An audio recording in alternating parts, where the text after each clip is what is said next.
That is a beautiful performance by Blacku African Dance Theatre. Yes, and we're still live from the Kwame Nkrumah Memorial Park. It's Showbiz A to Z, a special Ghana edition. At this point in time, let's welcome Madam Mame Efua Wajetu, who is the CEO of the Ghana Tourism Authority, for a word. Hello. Hello. Thank you very, very, very much, Atudazi. And it's once again a privilege to be on your set today. Today, obviously, is a special day, honoring the Ghana traditional people. And all of this is happening because of our Heritage Month. Our Heritage Month is a month that we identify as Ghanaians. So it is only right for you to pick one of the tribes and, replicate who they are and what they stand for. I'm going to make sure that you stop this project. And the Lord somehow, I don't know whether I should call it a curse or what have you, but he spoke and everybody's language changed. So they couldn't communicate with anybody. They couldn't finish the project. So the project was just abandoned. And that is when people started migrating from one place to the other. I personally believe that Africans, migrated from that tower or from Sheena, where they migrated to originally.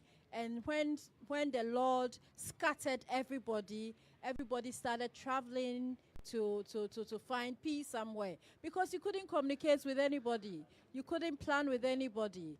They were not a unit anymore. And people started finding their own ways here and there. And I'm not surprised that we say the Ghans come from Egypt because of that. So some may have settled there, some moved on to Uganda, some moved on to Nigeria, and some came all the way here to Ghana. And today we have the Ghans. The Ghans are a special people, a special tribe in Ghana. They represent so many things as far as Ghana is concerned. And today we congratulate Joy FM for celebrating the Ghans today. It will be a pleasure for all of us to understand a lot more where they come from, what their culture is, because we live on the Ghana. I think it's with everybody. Yes. We are all partly Ghana today. I'm telling you. Thank you very much, CEO of GTA. Now to you, Nikwade Entre. So you heard a question. Where did the Ghana people come from? Let's start from there. Mr. Dadzie, the Ghans migrated from somewhere, but the reasons attributed to their point is such that there are stark similarities between the practices of the Ghana people and some of the practices within that enclave.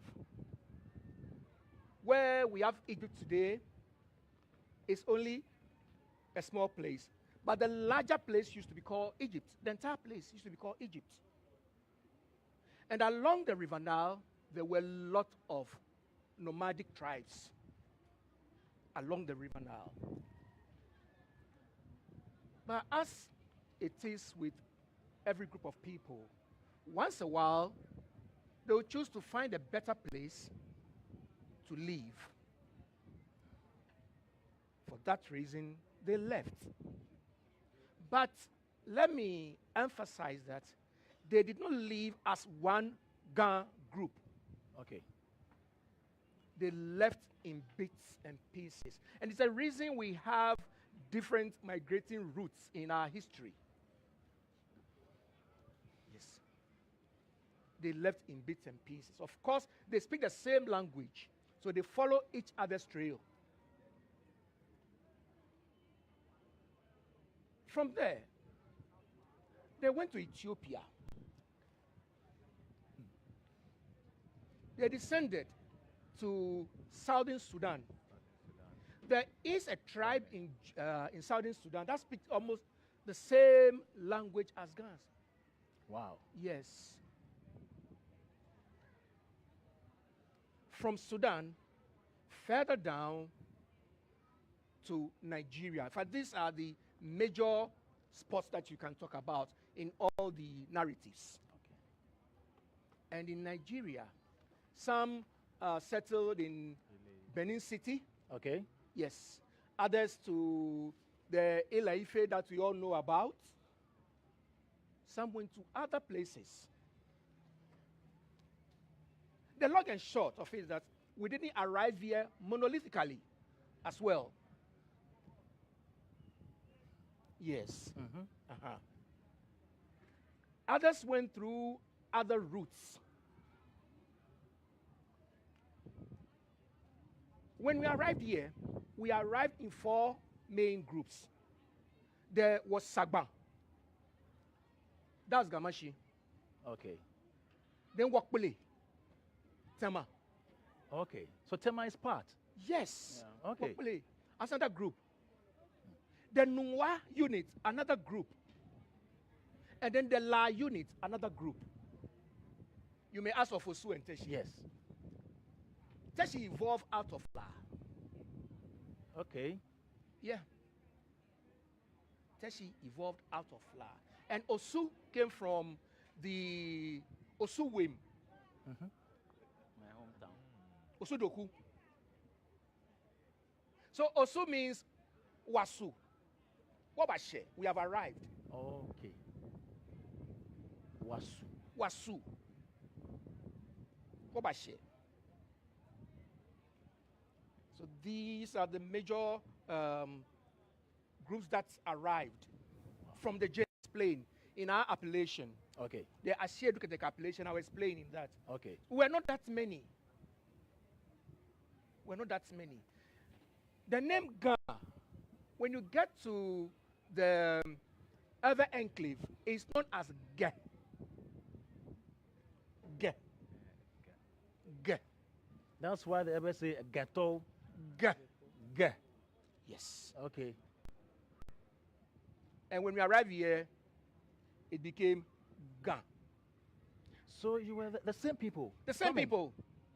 You see, along the trail, some decided not to move any longer. This is where we want to settle. So people settle along the route. Interesting. Yes. Okay, so what's the difference between the Ga and the Dangbes? Are they one people? Yes.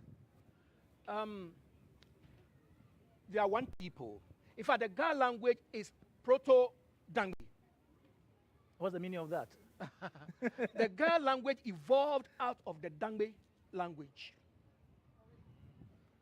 This is getting interesting. Yes. The Ga language Evolved came from Dangbe. out of the Dangbe language. So Dangbe is a parent language. Yes. When I speak, Dangbe will understand. All right. But the reply will be different. In the same Ga, but with different vocabulary. That's the way it is. How did it happen that we had the Ga people around this area and the Dangbes at that side? Yes. It's the same migration. We didn't arrive as one people. Some went, others followed. But you see, the commonality in the spoken language is the reason you have them in subgroups. I speak what you understand. So I'm more comfortable being with you. Mm-hmm. Even in Ga, the Ga that we speak here, Gamashi, Yeah. as you migrate from Gamashi to Osu and La, you find certain words, certain phrases changing gradually. Even to Nuwa. Yes. It's the same from Adan 4, all the way to the mountains of Adan. Yeah. You have the language changing gradually. That's the way it is. I learned there are clans or houses, they call them we, among We. the Ga communities. Tell us about that. We live communally. Okay. Let me break it down. I live in my house with my children, with my cousins, okay, in one compound. My grandfather's house is elsewhere. So my cousins and my uncles, we meet at my grandfather's house. Okay. So mine is Shia. My grandfather's house is Way. What's the difference between Shia and we? They are all houses, right? The English vocabulary Okay. is a problem. The way we live defines the way we speak our language. They don't have that. You see, the structure system that we have is different from the Europeans. Okay. So the way we name things will sound different in English. Yeah. So a way is much bigger than Shia. Now, from way, it means I have my Shia. We move up to way, my grandfather's level. At my great-grandfather's level, it becomes a clan. At my great-grandfather's level, it becomes a clan. So from clan, you come to the way before you come to Shia. So chieftaincy decisions were taken at the clan level. Yes. Joe 99.7 FM Showbiz A to Z. This is a special edition coming to you live from the Kwame Nkrumah Memorial Park. And you just heard Nikwade Ntre, who is a cultural activist and a custodian of our culture in the Ga communities. And he just told us about the origin of the Ga people, what the word Ga means, and so much more. We have a lot more to tell you right here on the show. Today we are outside. We are celebrating Ghana Month as part of Joy FM's Ghana Month activities, and the focus is on the Ga people. I don't know if quickly I should take a word from my other panel members here. Mr. Franz Doku is here. He is from Osudoku, right? Yeah, I'm from Osuwem. Osuwem. Yeah. So are you Ga? Are you Dangbe? Where should we place you? Oh no, I'm Dangme because you know. So you are a bit ahead of Nikwade. Yes, Ni's language came out of my language. You know, but we are the same people. To be honest, we were all migrating from somewhere and eventually came to settle here. I think, as Ni said, it wasn't like everybody came at the same time. Assam took the lead, others also came. Some came when they got here, they decided to settle by the sea, by the beach. And then some decided to go a bit uphill, you know, as well. So that could be the difference. And then some variations in the language. But in terms of the culture, it's almost the same, you know. So yes, I'm Dangme, but I've lived in Accra all my life. So I have more knowledge about Ga, you know, customs, traditions, and stuff like that.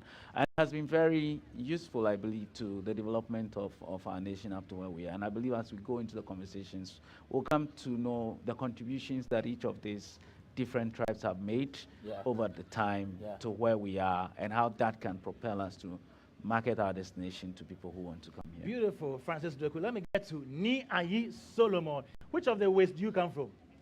I come from Asne. Asne? Yes, where is Gamashi. that? Gamashi. Yes. Oh, okay. So you are talking about what people will call British Accra. Okay, we have British Accra. That Yes. is where you come from. That's where I So come you from. are a Ga British. He comes from Dutch Accra. Who? Mr. Doku. He comes from Dutch Accra. He's from Dutch Accra, and you are Yes, from British Accra. British Accra. So he's Dutch. You are British. I am British. Ni, That you is are- why my surname is Ni, Solomon. you are French. Okay, let's get into that. British Accra.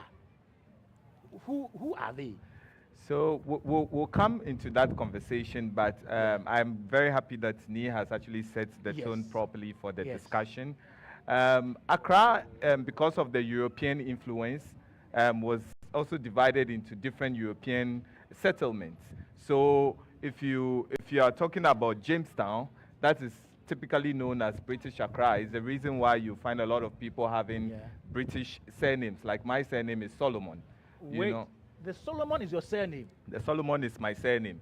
So in that community, you find a lot of people with English surnames.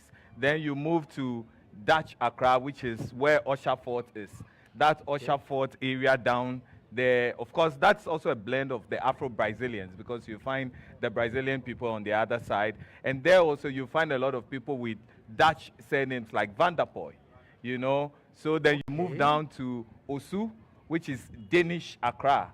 So you find people with surnames like Hansen, Richter, Henrich, and stuff like that. So these are like the different Europeans and their influence. Of course, in British Accra, the British built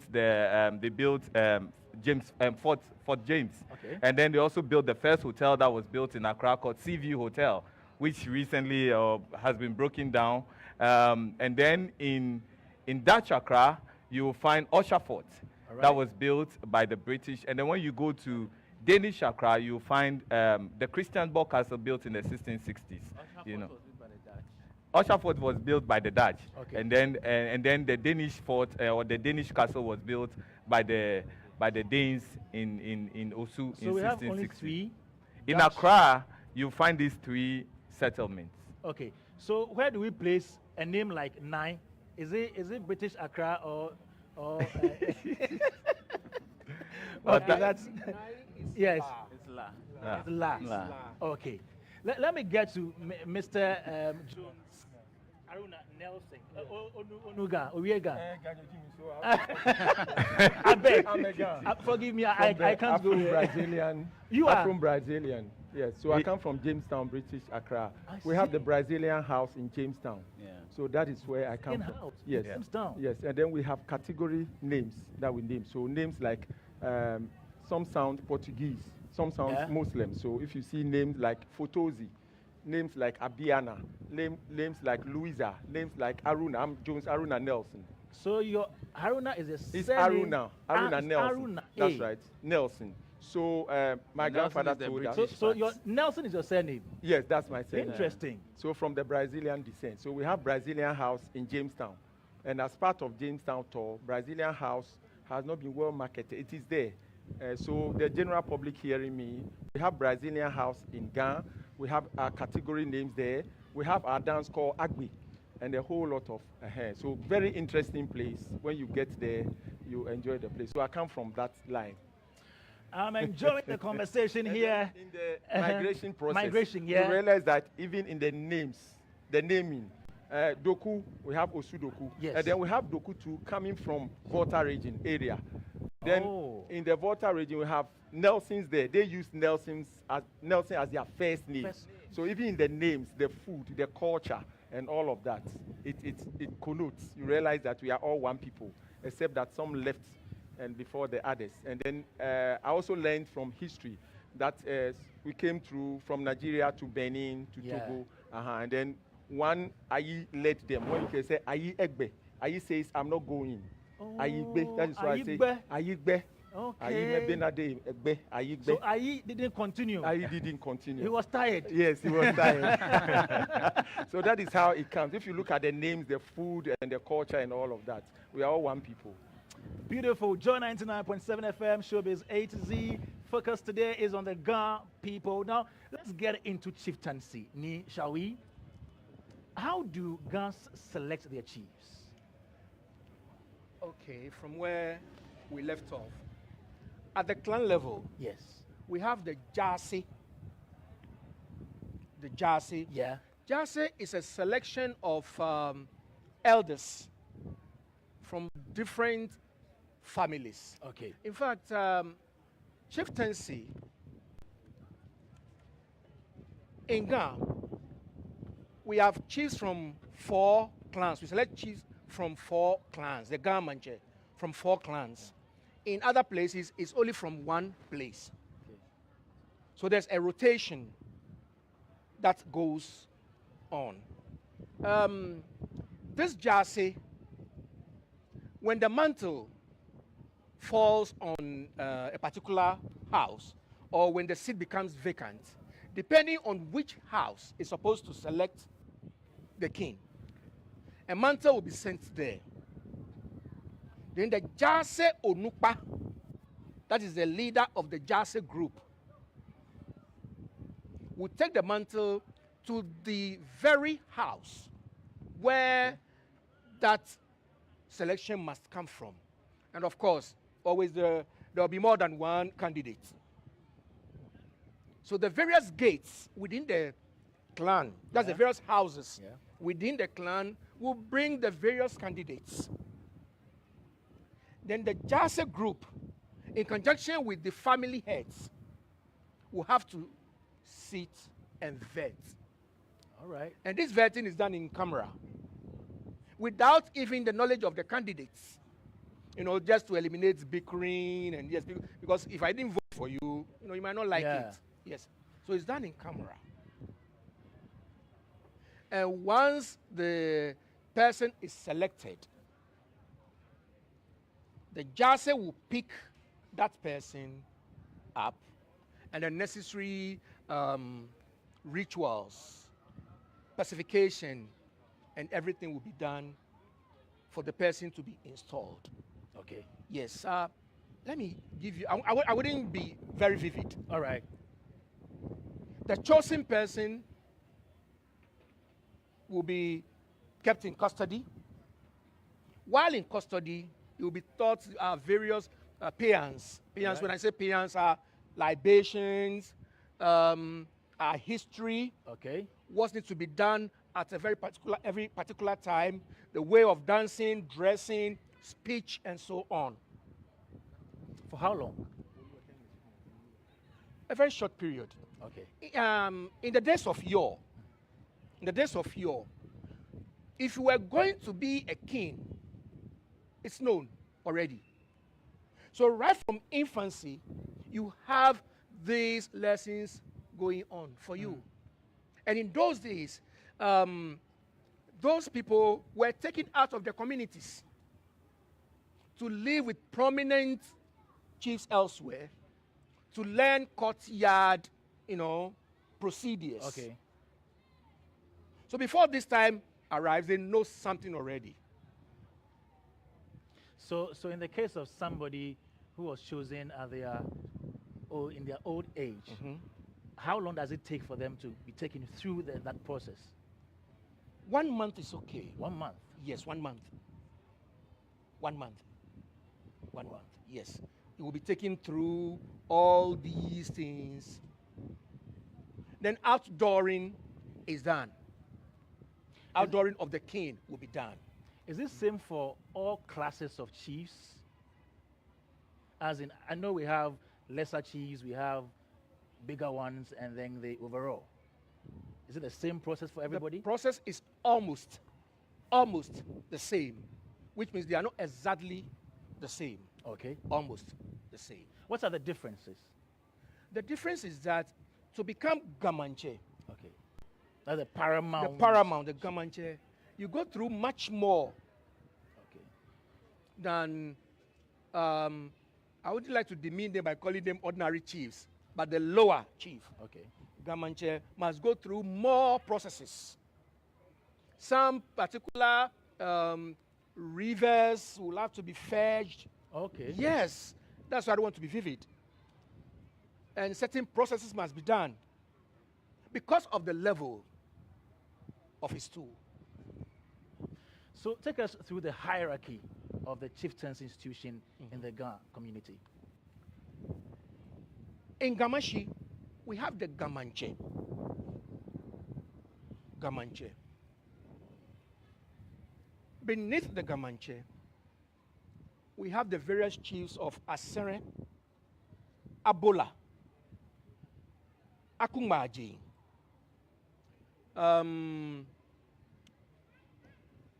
Akungmaji, Sempe,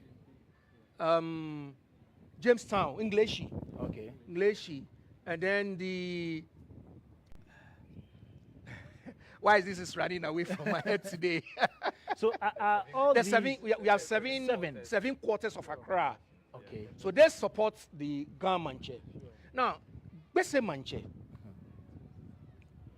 Manche is the adonting of the Gan state. What's the meaning of that? Yes, the front line chief in times of war is the front line person. That's the basic man. That's the Bese Manche.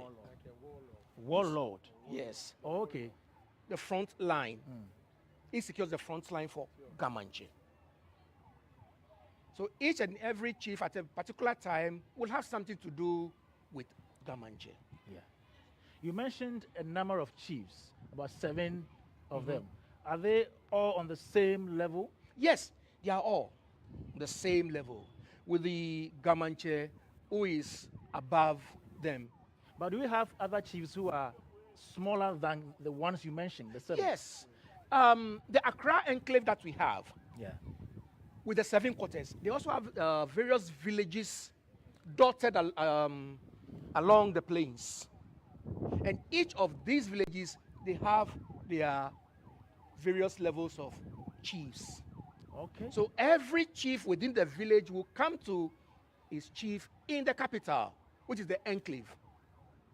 So they also have similar smaller chiefs there. Now, to select or choose a chief, what qualities do you look out for? You must come from a royal lineage, first and foremost. You must come from the lineage. You can't just be taken from somewhere and then be installed. No.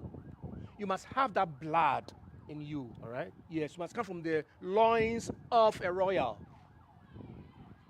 to become a chief, first and foremost. And that is patrilineal, right? Patrilineal, yes, of course. Let me state that there have been times when we have chosen matrilineally.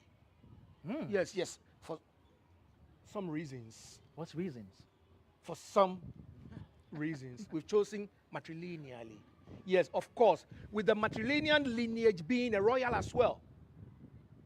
Was it that easy doing that? Wasn't easy.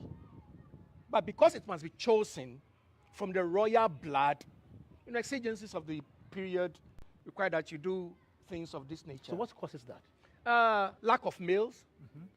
Yes, lack of males. But still, we need the royal blood to be on the seat.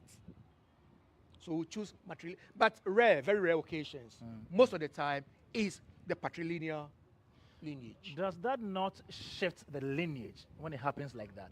It doesn't? Once a while, you break the rule to keep the line in shape, the system in shape.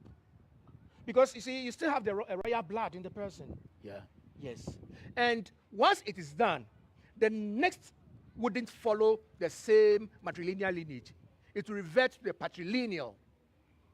Okay, it wouldn't continue. It wouldn't continue. It will revert to the patrilineal. Yes. So when it comes to your turn, and you do it matrilineally, when it comes to my turn, I will not follow the same trend. I'll revert the system. So you see, there are self-correcting measures in these things.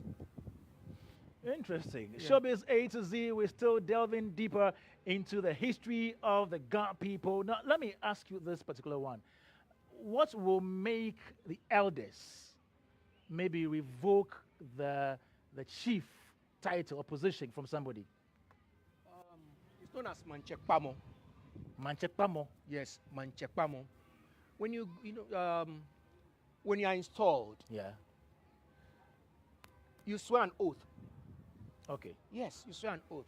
I'll lead you whenever you call me. I'll do this, I'll do that. When you go against these things, then you are calling for Manche Bamo. You must not be seen drunk.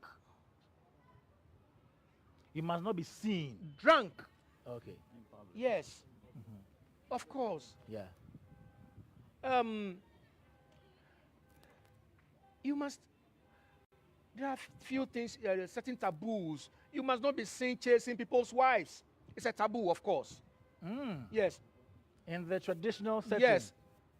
Incest. Okay. It's also a taboo. So these are the things you, above all people, must not be seen doing. You must set a very high standard, a very good example. Okay. Yes. When you do these things, you take things that are not yours. You bring anger to people. When people start shouting, the Jasip that elected you will listen. Wow. Getting interesting here. Showbiz A to Z. My name is Kwame Dadzie, and we're still here at the Kwame Nkrumah Memorial Park, where we're getting into the Ga people and their history, where they came from, their chieftaincy institution, and so much more here. Let me get to Francis Doku, who is also a culture person. You see, he's even draped in a very resplendent attire, if you like, and he knows culture so much. You are somebody who is also into tourism. Do you think we have tapped into our heritage? The things we're talking about right here, these are cultural things that are also tourism elements. Have we done that enough? As somebody who has been traveling everywhere, seeing all types of tourism, do you think that the history we are listening to, the rich culture that we have, we've been able to get into that so much? Well, I think we've done well up until now, and it must be said that there are different cultures and different tribes and different ethnicities in Ghana, and all of the different ones have contributed to where we are now. And I think the Ga culture and tradition is also very unique. For instance, we have the annual Homo, festival that is celebrated, and we have other cultural practices like the Haji and all that happens, every year. I think what we've done as a nation is to be able to market these things among ourselves more. What we haven't done, in my view, is to kind of project it a bit further for people from elsewhere to also come around these times to visit us. For instance, can we properly identify by data how many people came to Ghana or Accra last year because of Homo, for instance? I think that would be a bit difficult to do. GTA is here, so maybe they can confirm if that's possible or not. But I think that there's a need, in my view, to market the cultural festivals, especially that we have, more than we have done. If any festival is happening anywhere, say maybe Hogba Chocho or Akwesi Dai or any of them, most people who attend are the indigenes. I mean, people from that area who may have migrated or travel to other places like Accra, who will go back and celebrate with their people. I think we have not been able to properly market them beyond just ourselves. And for me, that's the next stage where we have to take our cultural tourism. It's a bit more packaging it and marketing it, give a bit of support from the perspective of the marketer of the destination, which is the Ghana Tourism Authority, to support with some marketing, activities and all that, as is done in other places. I mean, for example, if you take the calendar of the South African tourism or the calendar of the Botswana tourism, they have almost all activities that are happening across the country. It's not just their activities. And they find a way to say, okay, maybe we support with some marketing support, we support with some, and all that, to make sure that it is portrayed on a global level. So as much as we have try to develop our cultural festivals into the modern, space, I feel that it is more within our own, selves than giving it a bit more national and even international support for it to drive the destination that we want to market. Okay, thank you very much. So this program is threefold. We're talking tourism, arts, and culture. So we're trying to look at how we can glean some benefits from all the creative, all the cultural things that we have. So we talk about chieftaincy, festivals, naming ceremonies. We look at the tourism potential across board. Let me get to you, Jones. Yeah. So exactly, that is why I'm coming to you. Do you have figures? Thank you very much. We have figures for our national arrivals, domestic, international. But like he's saying, hitherto we were challenged to a few factors. Until some few years back, we've been having the numbers. But like he's saying, during events like festivals and all of that, it's now that our research team is also delving into that. If you look at last year like this, we're able to produce report for numbers that attended the Kwewu Paragliding Festival. So events like festivals and all of that is being taken into consideration. And then secondly, we also have calendar of events that talks about all the events. That we have. Okay. Of course, we have a lot of festivals. In fact, we cannot choose all of them. So we selected major festivals that we have. We have some support for them whenever they are celebrating. So we need more resources. Beautiful. We need people like you to be able to sensitize the public. We need a massive and instantaneous public education to be able to tell the public about what we have. Our culture is very unique. So these are some of the issues. Yeah. Awesome. Let me come to Ni Solomon. So you are also a playwright and a poet. Now we're talking about chieftaincy. How do you use your craft to tell stories like these? For me, so when we talk about tourism in a whole, over the years, especially when I attend some of our international tourism fairs like MATCA, COTIM in China, I'm about to go to WTM. My major challenge is that we still are struggling with what it is that we are selling. That's my problem, because every time I go to the travel market, I go to Namibia, I go to South Africa, I go to Tanzania, I go to Kenya, I know what it is that they are selling.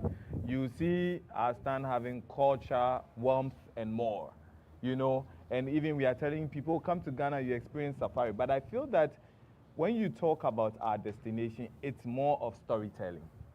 It's more of our cultural attractions, heritage attractions, and I feel like this is where we need to do a lot of our projection. Over 40 forts and castles are dotted along our coast. We have powerful festivals, Gan Homowo, Fitu Afashe, Akwisidae, all these many things, So being a playwright, I think that we still have to get to that point where we do major productions that actually sort of highlights some of the things we do. There hasn't been any major, of course, I'm also part of it, but there hasn't been any... Village Minds. Village Minds. There hasn't been any major production that, for example, we are looking at the history of the Gan people, talk about it all the way to their festivals, huge, like Mansa Musa. Yeah.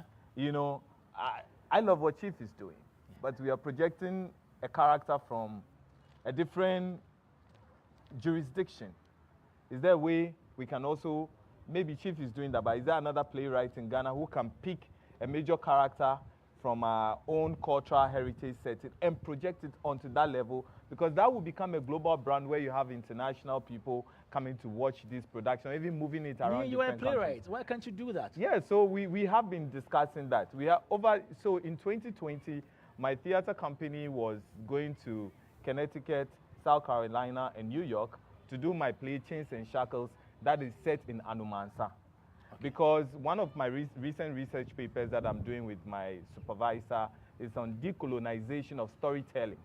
All right. Usually when we have to do storytelling, I feel like we project a lot more of the Europeans, story. Anybody who tells you any story about Ghana, we have to talk a lot more about the Europeans, but we hardly talk about who were we, how were we settling, what was our way of life even before the arrival of the Europeans. So it's actually a new project I'm doing. Recently, I'm about to do something with Howard University. Right. So my team and I, very soon, we shall be traveling and also trying, because for us at Village Minds, everything we do is projecting Ghana's culture in a very authentic way. So we will be taking up a project like that. But that our system actually suffers a lot from finance and from support and everything like that. But we are getting some international donors who are coming on board, so we hope that we can do a production on that scale. Okay. Yes. Okay. I think, the point you made is very, very germane, to packaging our destination for culture. I think that we spend a lot of time. Most of these things we see more during March, which is the Ghana Month or Heritage Month, in which we put a spotlight on our culture, our traditions, and the things, our story, our history, and everything. I think there must be a way that we throw that in a bit along, the entire period of not going too deep into it. But of course, in March we really focus on it and properly do expositions and things that people will get to understand. But sometimes when we go beyond March, then everybody goes back and all that. I think there must be a very, very deliberate way to continue and have the storytelling and the conversation ongoing a bit more into different parts of the year, so that we don't wait until March alone before we have this conversation. I'm not saying this from the perspective of the media. I mean, the media is doing its best to be able to portray Ghana in a way that is very good. And I said in my column article I wrote last week that it is good that the GTA has taken a sort of very strong stance around the month, but there must be a way to comment, and if you like, even compensate the media that have taken on this for so long, for almost a decade. You know, I mean, groups like the City, Media General, Multimedia have been doing this, and it is good that we're seeing a lot more support from the GTA. But I think it should be more, and there must be a way to support them even better than we have done. You know, so. One more point. Okay, please do. So, you know, I do tours to Togo, Benin. So my recent tour to Togo, Benin, I mean, the tourists were asking me, why is it that everything in Benin is different? Look at the way they dress. Like, you are on the streets of Benin and you're just seeing everybody wearing their up and down, you know, everywhere. And I told them, oh, in Ghana, we have the Friday wear that we all wear, batakaris and whatever, Ghanaian, you know. But I think that this is one of the things that we have to be cautious about, you know, like, how can we even, now GTA is doing Eat Ghana, Wear Ghana, and which other one? See Ghana. So the Wear Ghana, is there a way that we can, and then Feel Ghana? So is there a way that, for the Wear Ghana, is there a way we can go beyond the Friday and let people say, okay, every Monday before you go to, everybody should wear Ghana. And then every Friday wear Ghana or something to increase, because you see, there's a major challenge. If you walk, the young folks that are coming, nobody likes to wear Ghana. Everybody is wearing their T-shirts and the jeans and everything. But most people in the fashion industry will tell you that now most people are sewing. People are sewing. Every occasion, people are trying to. So there's that cautious effort by the Ghanaian to wear Ghana. Yeah. We just have to increase the awareness, and I'm sure that very soon we shall get there. Jones, before we go on a break. Yeah. So thank you very much. I was also thinking along the same line. In terms of our wear Ghana, when I was growing up, I realized my mommy, my aunties, they've been wearing kaba and all those things. And young ladies of these times. So we need to conscientize the public. My CEO, Mrs. Mami Fuahajeto, when she came and she met us, she was like, we need to start from somewhere. So we have to collaborate with agencies who can give us some wares, you know, local wares that we can wear. Maybe Wednesday to Friday or throughout the week. And then the Friday we wear our Friday wear. So let's pick it from somewhere. We need to deliberately conscientize our people. You know, it is the mindset. And if we start from somewhere, other organizations will pick up, the media will also pick up for us, and they will move. Similarly, if you go to Togo, like he said, if you see the address and you see that this is a Togo man. But from Ghana now, we cannot tell. But we are starting, you know, we are still in the process. Let's see how best we can move ahead. And we've also been joined, thank you very much, by Ata Kusikakra from the GTA. Thanks so much for coming. Joy 99.7 FM, Showbiz A-Z, coming to you live from Kwame Nkrumah Memorial Park. My name is Kwame Dadzie. Now, Woodin is saying that buy 3 or more ready-to-wear clothes or 18 yards of fabric from Woodin and get more fabrics this Ghana month. Vibe Ghana, Vibe Woodin, terms and conditions apply. And also, this program is sponsored by Serene Insurance, Kumfi Fruits and Juices. They say nature's best healthy juice. Still right here on Joy 99.7 FM. Now, have you ever set foot inside a prison? Have you ever listened to an ex-convict recount the moment their world changed, the crime, the sentence, the struggle to survive behind bars? Do you know that some prisoners fear freedom more than confinement, dreading the stigma that awaits them outside? And is it really true that presidential amnesty is reserved only for the powerful and privileged?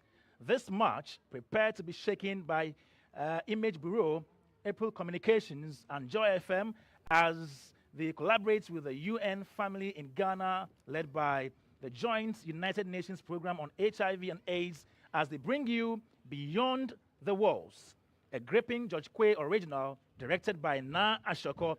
Come see the insights of the Nsawam female prison live at the National Theatre on Saturday, 29th March and Sunday, 30th March 2025 at 4 p.m. and 8 p.m. each day. Tickets are selling at a cool 200 Ghana cedis at www.imagebureau.com.gh, www.imagebureaugh.com, or you can dial *714*46# to purchase your tickets. Beyond the Walls is a powerful story of stigma, redemption, and second chances. It will move you, challenge you, and change the way you see the world. Do not miss it. Now, are you ready to get way more chances to win with Betway? Every single day, you have the key to unlock 5 free spins on Money, a mega money wheel where you stand to win a massive 1 million Ghana cedis jackpot. So what are you waiting for? Log in to betway.com.ga today and take your spin, all thanks to Betway. It's Joy 99.7 FM, Showbiz A to Z. We'll be right back.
Welcome back, Joy 99.7 FM, Showbiz A to Z. We're coming to you from Kwame Nkrumah Memorial Park. It's a special edition for the Ghana people. We've spoken about the history, the origin, their chieftaincy institution, and now we are getting into other exciting aspects of the Ghana people here on Joy 99.7 FM. So far, so good. Let's get to the CEO of GTA, Mamefua Wajeto, and seek her thoughts on what we have talked about so far. Okay, but in the meantime, though, we still have our pundits right here. We have Jones Aruna Nelson, who is Director of Corporate Affairs, GTA. We have Ni Ayi Solomon. He's a tour guide, he's a playwright, and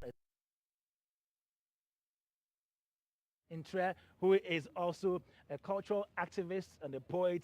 Not forgetting my uncle Francis Doku, also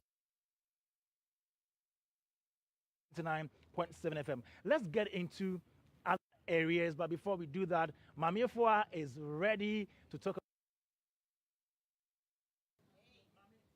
so far. Well, so far so good. It's been such a wonderful education. I think one of the panelists, mentioned about the fact that we don't tell the story enough, and I agree with that panelist because I keep asking myself that in the creative industry, okay, we have loads of writers, but they stick to the same storyline, domestic issues, and they act them over and over, love issues, marriages. I haven't seen any writer being bold enough to write about leaders, to write about our history. You understand me? We're always thinking about how we'll sell quick. But believe me, writing about leaders, acting about leaders, having documentaries about leaders, about history, it may not fetch you the immediate money, but your money will trickle in for a long time, So let's not focus on quick money, but let's focus on hard work, look for, a good research team, and tell our stories. Let's tell our stories about who killed Kwame Nkrumah, for instance. What killed Kwame Nkrumah?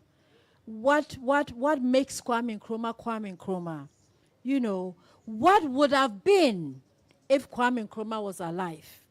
These are interesting stories to narrate. I sit somewhere and sometimes and I ask myself that if we had Kwame Nkrumah today as a president, where would Ghana have been?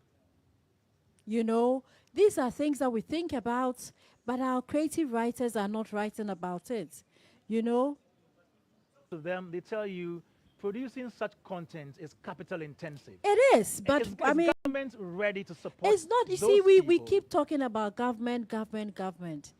Can't we look for other ways of going about it? Trying, we have UNESCO, we have UN that have funds about tourism, we have World Bank that are ready to support proper narratives. We have grants all over the place, but we focus on government. Government have a short period because they're looking at their time, 4 years, 8 years. What are they going to do? So their priorities are a little different. They will not spend all their monies on you. I believe we have to think out of the box. We have to talk about... How about also encouraging the corporate institutions to also come on board? Because I know some people who have been wondering with their proposals for such projects, a lot of them.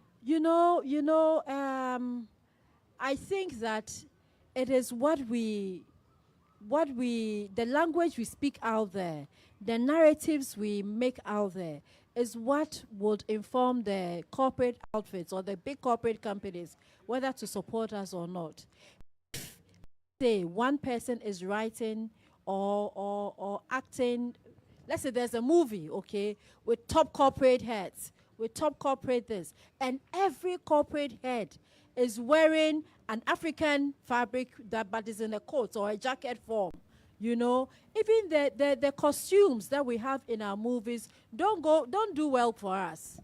Because, and I would say, recently, just a few days ago, the president of Ghana called all state institutions, CEOs, to have a meeting with us.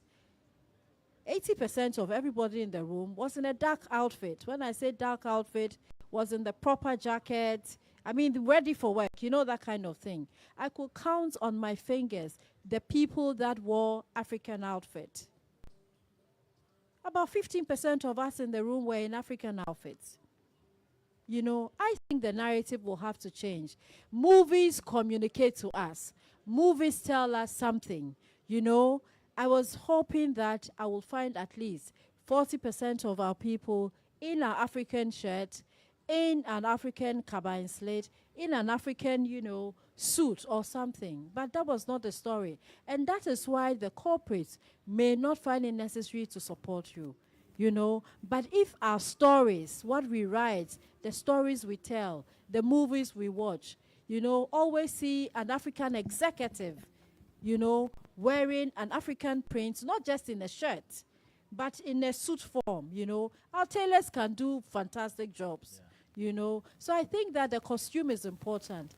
Let's start communicating to our movie producers, our executive producers, to start, you know, conscientizing everybody to wear our African print, no matter what role you play. And that is one way of marketing us. It gets people curious about us. I admire the Nigerians and the way they go around with their costumes. You know, whether you're a president or you're a chief executive or you're an oil mogul, they wear their up and down with their, you know, their hats like Mr. Francis is wearing, you know. So let's change the narrative. Let's start talking to our creatives. Let them think out of the box. Let us see how we can help them. It's not just government all the time. It is how we communicate that gets the job done. Thank you very much. Thank you, Mami Ifwa Wajeto. Put your hands together for her. And she is the CEO of Ghana Tourism.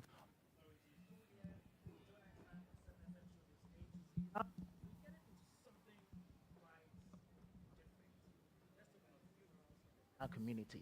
Let me come to Nick.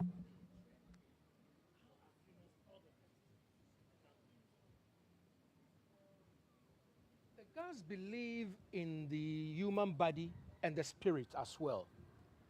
The Ghans believe that you have the physical entity called the human body. Okay. Then you have soul and spirit. Okay. Oya mumo, no ya kla. It means at a particular time, the spirit and the soul depart from this remains. Before we get more spiritual, let me remind our listeners, we're live on Joy 99.7 FM, live on Facebook, live on X, YouTube, we're live on TuneIn, and then Radio Garden. My name is Kwame Dadzie, and we are bringing to you this edition of Ghana Month, Showbiz A-Z, focusing on the Ghana people. Now, we are talking funerals. So let me ask the question again. So I was asking how the Ghana people conduct their funerals. Yes. So they believe that when the spirit departs from the body, the spirit is still around, seeing to what is done to the body. For which reason we have to organize a befitting burial for this body. The burial process starts from the day this body becomes a cadaver. It starts from day one. In the days of old, the body will be put on chamber pot. Yes, to sit on supported. Chamber pot? Yes, to drain the fluid from the body in order to preserve it. For how long? For a whole day or two. Because the more liquid you have in the body, the faster it decomposes. It decomposes. Okay. Then cloves will be mixed with shea butter, alfalfa leaves, and will be rubbed all over the body to preserve the body. Then people will be sent to announce the funeral. You know, these people are special people. They must have colorful words to convey this tragic event. So they have words like... Can you give us a freestyle? Yeah. Yeah. Tragic, of course, death is never pleasant. Exactly. So they have pleasant words like, went to plug leaves to heal this, himself. He couldn't come back. It's gone behind the mirror. You will stand in the mirror, you see yourself. But you go behind the mirror, you see nothing. You know, so they have these colorful ways of conveying death. Yes. And then, at that instance, if you are not married, a man is called Nunjang. Nunjang. Nunjang. Almost a nobody. Because the man is not married? Yes, you have no kids. Of course, if you have no kids, Nunjang. Of course, you have no kids. And the woman? Women are excused because we believe seed comes from the man. Yes. So the woman dies without being married or having children. And it's a different thing. It's a different thing. But the man, yes, it's a problem. It's a problem.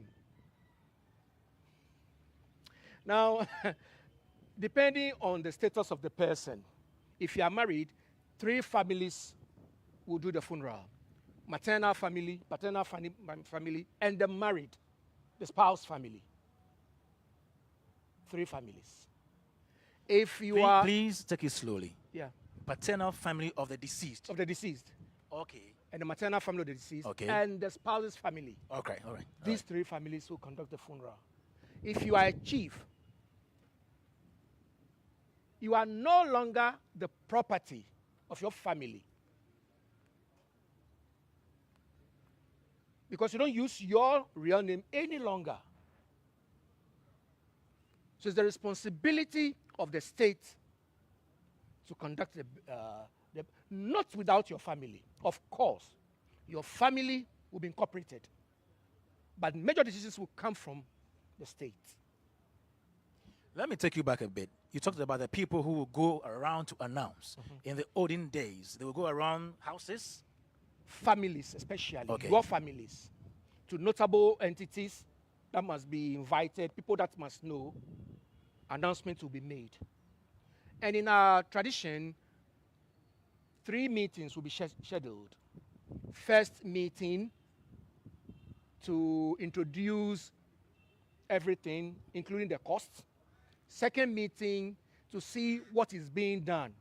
And at the third meeting, everything must be in place, ready for the funeral. Now, with the Ga people, the most important thing is the thumb, the thumb 1, your dress 2. These are the 2 things. And then the casket. These are the 3 main things. All other things are just to make it beautiful. So once you achieve these 3 things, the person can be buried at any time. The tomb, the casket, and the dress. These 3 things. Is there a number of days body needs to be buried? Not necessarily. Not necessarily. With chiefs, it takes much more time because people will be invited. Things will have to be put in place. Places must be prepared to accommodate invitees. So it takes more time. You can be gone today, and in a week's time, the body is disposed of. So it depends on the status of the person. Yes. Okay. In the case of the chief? Yes. In the case of a chief, you don't have to install. You don't have to install because certain rites must take place before the body is buried. But you see, if we do due diligence, you should know the person next in line. Yes, when proper background check is done, the next in line is known. Okay. But that's another area. Yes. Jones, you want to say something? But if you look at other cultures, other tribes, they install a chief, and the chief is the one who is going to Do the burial, Do the right? funeral. funeral. That is in other If cultures. you look at the accounts, for instance, Yes. that I know. Yeah. But it's not same with the guns. Yes. It's not same with the guns. If you install a chief before you bury another, you have disturbed. Yes, you That's have among the disturbed the dead person. Even He when must the be person is buried. dead. He must be buried before another is installed. I see. So Yes. you believe that once the person is dead and is not being buried, he's still king. Yes. Okay. Until he Yes. gets to the ground. This is In fact, interesting. it's the reason why you have the Jase system there. Yeah. They will take place. And there's something called Shuanotamo. A system called Shuanotamo. What's the meaning, please? Shuanotamo is to put somebody in charge, an acting position. So Shuanotamo is not a substantive person. Acting, somebody in charge. You see, even before death, when infirmity is realized, Yeah. this Shuanotalo is brought to carry out duties, where the physical challenges is involved. This Shuanotalo will come and be doing these things. Now, not necessarily the next person. No. No, not at all. Do guns also celebrate 1 week commemoration? No, Never. we don't. It's a foreign. We don't. It's a foreign, At all. We Not don't at all. celebrate 1 week at all. So let's say if the person dies and the person will be buried in, let's say, a month or 2 later, you don't do any other ceremony. No, we don't do any other ceremony. In fact, if it's a king or a queen, certain ceremonies or rites will take place. Most of these things are not for public viewing. Yes. You have special people doing these things. behind the scenes. Yes. Because of the cosmopolitan nature of Accra, you might see these things. By the days of yore, you don't see these things at all. And you are even afraid to meet them doing these things. Yes. Joy 99.7 FM. Now, during the funeral itself, what takes place? Nikwade. During the funeral, the family, the paternal family sets up what we call ketre. Ketre. Ketre will be set like we are sitting a table with this kind of umbrella. And the family head will be there with the supporting staff. And ketre is manned by only men. It's manned by only men. Is there a reason it is so? We are patrilineal in so many Okay. practices. Okay. Yeah, so it's manned by only men. And the ketre will have an ochami. We have an ochami. The wakekeeping will be done, and in the morning, the body will be buried. And around this time, from the funeral, they will come and settle, and ketre will take charge. So they are like the funeral committee? Yes, you might call the funeral Oh. committee, but committee is an Europeanized way of Okay. doing things. Here we have the family taking charge, Okay. of the funeral. Yes, and Urochami will be announcing the process. If you have any gift, come to this place. If this is going on, it will be announcing things. Funeral ketre is in charge of the funeral from beginning to end. In fact, during the 3 meetings that I aforementioned, the ketre will be in charge. It's the ketre that will take charge of all these funeral processes, donations and everything. With the secretary who will pull down what you have donated. And then, after funeral, another meeting is held to thank sympathizers and loved ones. And then you'll be asked, your donation, do you still want it back? If you want your money back, you'll be given the money and be thanked. So how many days do Gans do their funeral? 3 days. 3 days. The wakekeeping, the funeral itself, and then the following day, it is not the church service. The Sunday? Yes, it's not a church service. You see, in those days, when dead bodies are buried, animals come to dig up the bodies and then eat the flesh. So in the morning, the family will go to the graveside to say, oh, the way it's been buried is still there or it's been tampered with. So in the morning, they will go there and pour libation. Yes. It's called adechaning.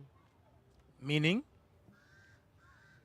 Adechaning is a way of thanking the spirits that helped in carrying out the funeral successfully. Beautiful. Now let's get into some tourism. Let me come to you, Francis Doku. So, talking about funerals brings me to funeral tourism. Funeral tourism, is this something we've really exploited enough? It's like it's like putting me in a box, because I know the conversation that has gone on around this when former tourism minister, Mr. Dr. Awal, mentioned something in that regards. But I think that what actually happens is that usually, we have said many times that our destination is expensive. Accommodation is expensive, especially. So many people would take advantage of if they were traveling to a place where funeral is taking place for them to combine, with tour as well, but not deliberately, necessarily traveling just because they have to tour because it becomes expensive. But if I'm going to Kumasi, say for a funeral, then I will take advantage of that and then see other things and all of that. So in that regards, that's my view how tourism and funeral come together. What I believe we haven't done, even though it was mentioned, is how to properly have a plan around it, so that there are packages from the tour companies around, those things. So maybe because funerals will always be with us, Yeah. and people will die anyway, and people will go to funeral, people will travel and go to funeral. So, and we have said that we don't have a lot of tourism products. We only have a few tourism products. So if this is something that could be done, package, I believe that the tour operators will look at it from the perspective of business. I don't think it is the policy of the tourism, authority to design tour packages around funerals. Okay. I don't know how we can facilitate that, but I believe there must be some encouragement to the tour operators if they see value in it. Because at the end of the day, it's business. Yeah, they are running business and they see value in it. Because, like you said, there will be funerals all the time. People will travel to attend funerals. So how do we add something to it so that when they're going, they can use that as a way of... the point is that we don't know when people die. They just die, and then the funerals are held. But if there's a strict policy that says that, okay, if you're going here for this and that, these are the packages we have, I believe then that would be when we're talking linking funeral and tourism, but not from the perspective, in my view, of the tourism ministry or the GTA, doing that. Let me get to Jones, who is also a tourism person from the GTA. I know this is a very controversial area, funeral tourism. Once we're talking funerals, let's get in there. And let me ask you, is this something we can harness better? Just as my brother is saying, we don't know when people will die, we don't know how and all that. But what we are saying is this: in case you attend a funeral outside your jurisdiction, try and visit an attraction, try and experience, because it becomes difficult if you look at in tourism, tourism is restricted by two main factors: lack of discretionary income and then lack of discretionary time.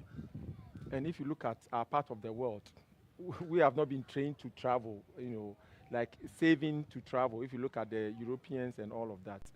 But it is very necessary that we sensitize the public that for whatever reason, we cannot sit down for somebody to tell us from UK that knows what is in Kintampo and all of that. How about us? Domestically, what have we done? So as part of the domestic tourism campaign, we are saying that since we don't know how people will die and all of that, we cannot structure a program. But just in case you happen to be somewhere for a funeral, are you only focusing on the funeral and come back? For instance, if you attend a funeral in the King Temple, the waterfalls is there. You know, you can take advantage and take a tour there, because it becomes very difficult for an individual group of people going themselves unless it is packaged for them. So I cannot say much, I think. Thank you, Jones. Joy 99.7 FM Showbiz A to Z. Let's get into some more tourism. Let me get to Ni Ahi Solomon, who is a tour guide. He's been moving around these sites. Now, let's get to know some of the tourist sites in Accra or the Greater Accra region. Take us through them. Well, so typically Gamashi, you would find Jamestown, which is actually one of the most historic places you find in Accra. In Jamestown, you first of all see the port that was built by the British, which is the first port we had before Nkrumah built. The Tema port is there. Unfortunately, one of my favorite spots when I was growing up at Jamestown was CV Hotel. I don't know who ordered, who made them break down that historic building, but yeah, the first hotel. So you can imagine if that hotel was still in existence and somebody had reworked on it and tourists staying there knowing that this is the first hotel. But that building is gone, but you find the lighthouse. You also find the fort that was built by the British. Let's get to the lighthouse. Yeah. What is it? So the British built it for navigational purposes, you know, and we have a few. When you go to the Western region, there's one there. When you go to the Volta region, there's also another one there. I think we have about 3 lighthouses in Ghana, if I'm not. Cape 3 Point. Exactly. Okay. Cape 3 Point. Whoa, yes. So there's one in Accra. In fact, one of the main attractions in Jamestown used to be the lighthouse, because people used to climb it all the way to the top, and you have a panoramic view of the whole Jamestown enclave. You can also talk about the water fountain that was built in 1910 by Sir Gordon Godisbeck. This was the only water fountain in the whole of Accra that provided potable water for people. And let not your mind go far, because around 1910, the whole Accra was Gamashi area, and it was later on that development started coming. A few areas like Dansoman and the rest were all added. So Sir Gordon Godisbeck built that water fountain there. It's at Jamestown, so Jamestown, just okay. at the bus stop. All right. Yeah, the bus stop on the right, facing the Jamestown Palace. You see that there as well. Then you see the Bible House. And historically, according to W.E. Ward, there were several slave markets in Ghana. 2 notable ones, 2 popular ones that we very much know was the Salaga Market and then the Asin Manso Ancestral Slave River site. But in Jamestown, you find out that the Bible House that was converted into the Bible House used to be a slave house. All the slaves that were brought in, that is where the district commissioner will sit. They will be sorted out. You were bought by Liverpool Shipping Company. You were bought by James Wellington. They sort them out and take them out. And then also, when you go to Ushertown, of course, in Jamestown, you find the you find the Brazilian house there, which is also a major attraction. There as well. Then when you go to Ushertown, you would also see the Usher Fort. When you go down the road, I think it's one of the places that GTA has to take, must finish the renovation. There's a slave market there. So when you go, you see the pole, the Salaha slave market is there, owned by the Dutch. So that is where they take their people to. They auction, sell the slaves, and then match them. So it's one of the attractions that has been under renovation for many years now. I don't know why they haven't finished. Then you can talk about, I don't know, most people don't visit it, but it's actually one of the interesting places to visit, which is the post office, Accra General Post Office. Okay. It's the biggest post office in Ghana, built by the Europeans. And when you go there, when they take you on the tour, you see some of the very, very old stamps and all from colonial time up to this point. It's actually a very interesting tour that people will do. Then you move down to, of course, this where we are now is a major attraction, you know, exactly. the Kwame Nkrumah Mausoleum. But if you have a very good tour guide, he would walk you through this particular historic street, showing you the Supreme Court, and can talk about some of the European buildings. That is something we are doing on 29th March. Right. Joy FM is taking a walk with its listeners, our listeners, from the Usu Castle through the streets to Jamestown. right. So if you have a very, very good tour guide who knows the story and everything, can walk you on this tree and point you to very, very important historical buildings. You, polo grounds, the old polo grounds. You do Kwame Nkrumah Mausoleum, the Art Center. The Independence Square, I believe, is one of the most visited tourist attraction in the whole of Ghana. Then you do, now we've added the Nationalism Park, the Geese Park, the Christian Ball Castle. But one of the places I love very much in Osu is the Heinrich Christian and his brother's house, the Richter house.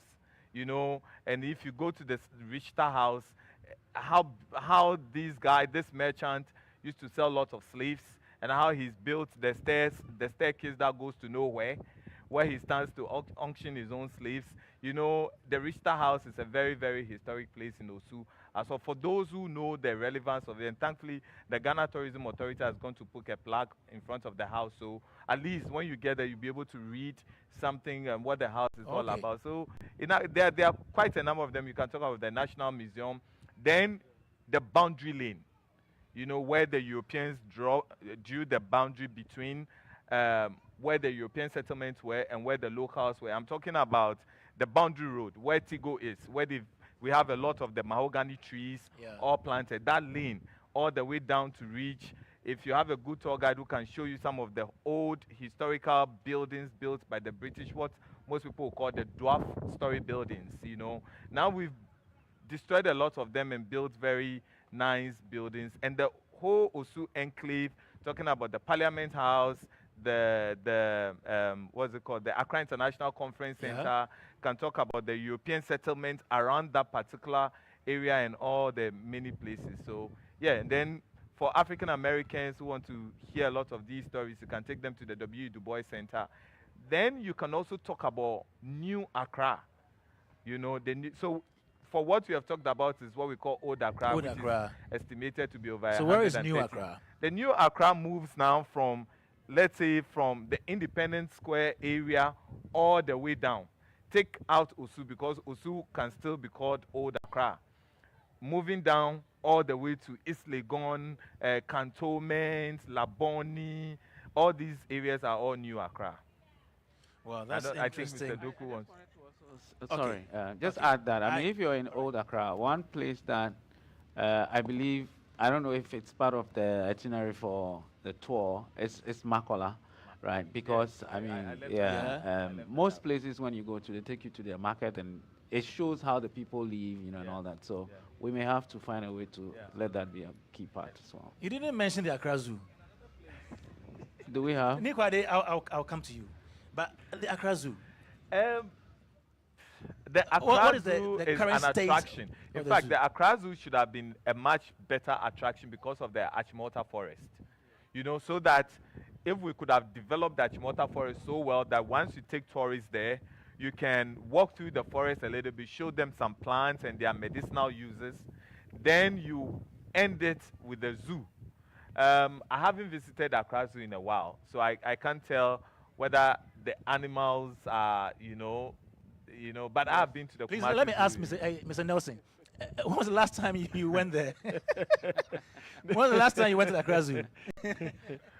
The way he's laughing can tell you that Uncle Francis, he hasn't been there in a long while. Yeah. Well, I've never been to the Accra Zoo since we decided to collapse the zoo And move it down and build there. a Oh, I have been there presidential like twice. palace there. I have not. I used to go to the old one. Yeah. But I felt that one of the reasons I thought our orientation in tourism is horrible is how we collapsed the zoo and then built the presidential, palace there. How many people will visit the presidential palace? Mr. Nelson, has this been of a concern to the GTA? Sure. You know, a zoo should be some of the outskirts. Now that we have buildings there, so we can relocate them somewhere. You know, some of the animals were taken to Kumasi.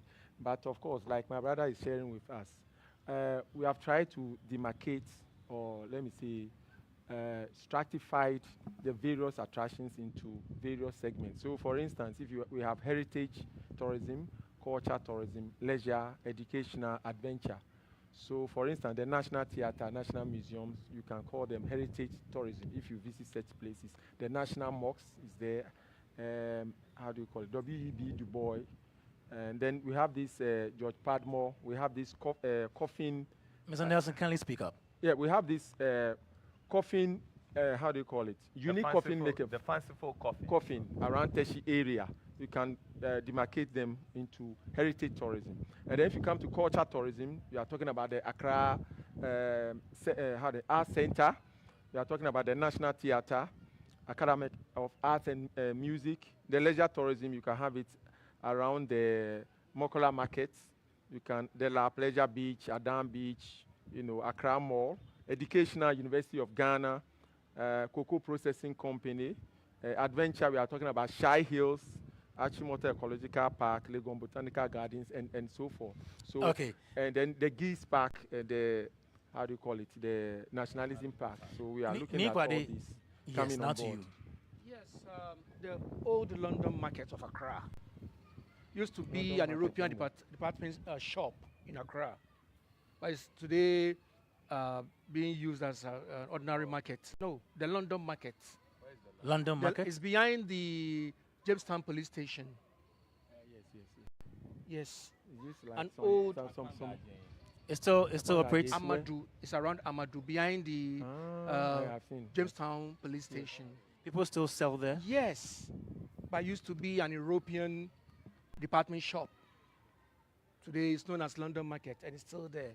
And then the Kolewoko area, you still have the Trocadero building. These buildings are over 100 years. The Princess Mary Louis Hospital is also there. So there's so much that we can do when you really want to do tourism in Accra. Okay, thank you so much, Nikwade. We're still here, Joy 99.7 FM. Let me also acknowledge that we have some tourism people among us. We have Mr. Emmanuel Frimpong, who is President, Africa Tourism Research Network. He is here with us now. This is Showbiz A-Z. Now, let's get into some of the challenges that we face as an industry in the Greater Accra region, or in Accra, in terms of tourism. Let me start with you, Nia Solomon. I mean, to be honest, we face a lot of challenge. I mean, when it comes to the Greater Accra region, if you like, it's the heartbeat of tourism, because this is where the international airport is. So everybody that comes to Ghana lands first in Accra, And for me, one of the major challenges has to do with beggars on the street. Not everybody that comes to Ghana, though. Well, at least. But 90-something%. 90-something%, Yeah.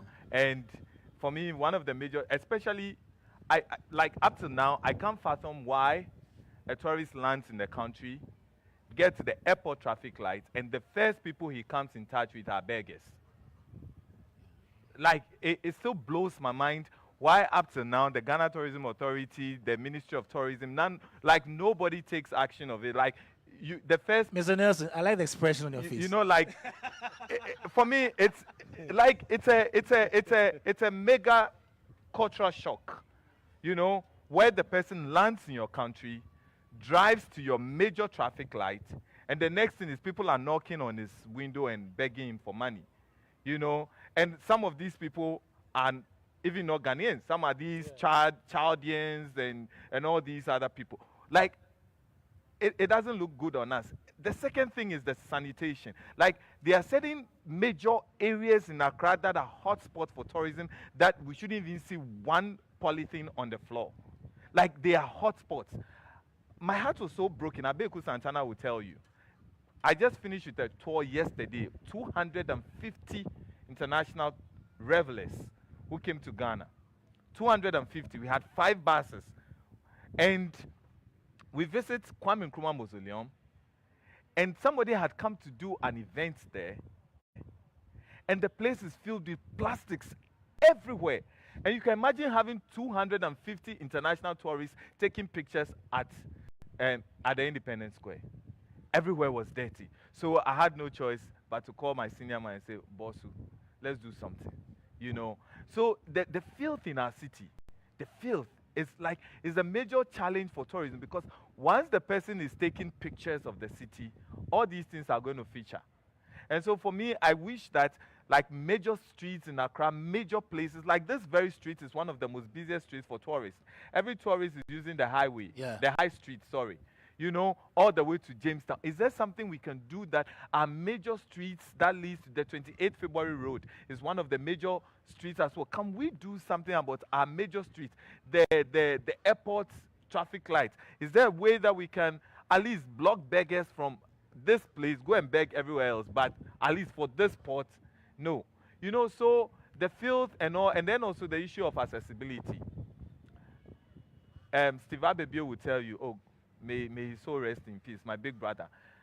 Most of our adventures that we've taken, Steve's car has suffered a lot. It's so difficult, and I don't know how he ended his chasing waterfalls. Because to even visit a waterfall in Ghana, trust me, the accessibility, the roads and everything is a major problem, And I think that is one of the things that we have to work on in our washrooms. Our washrooms.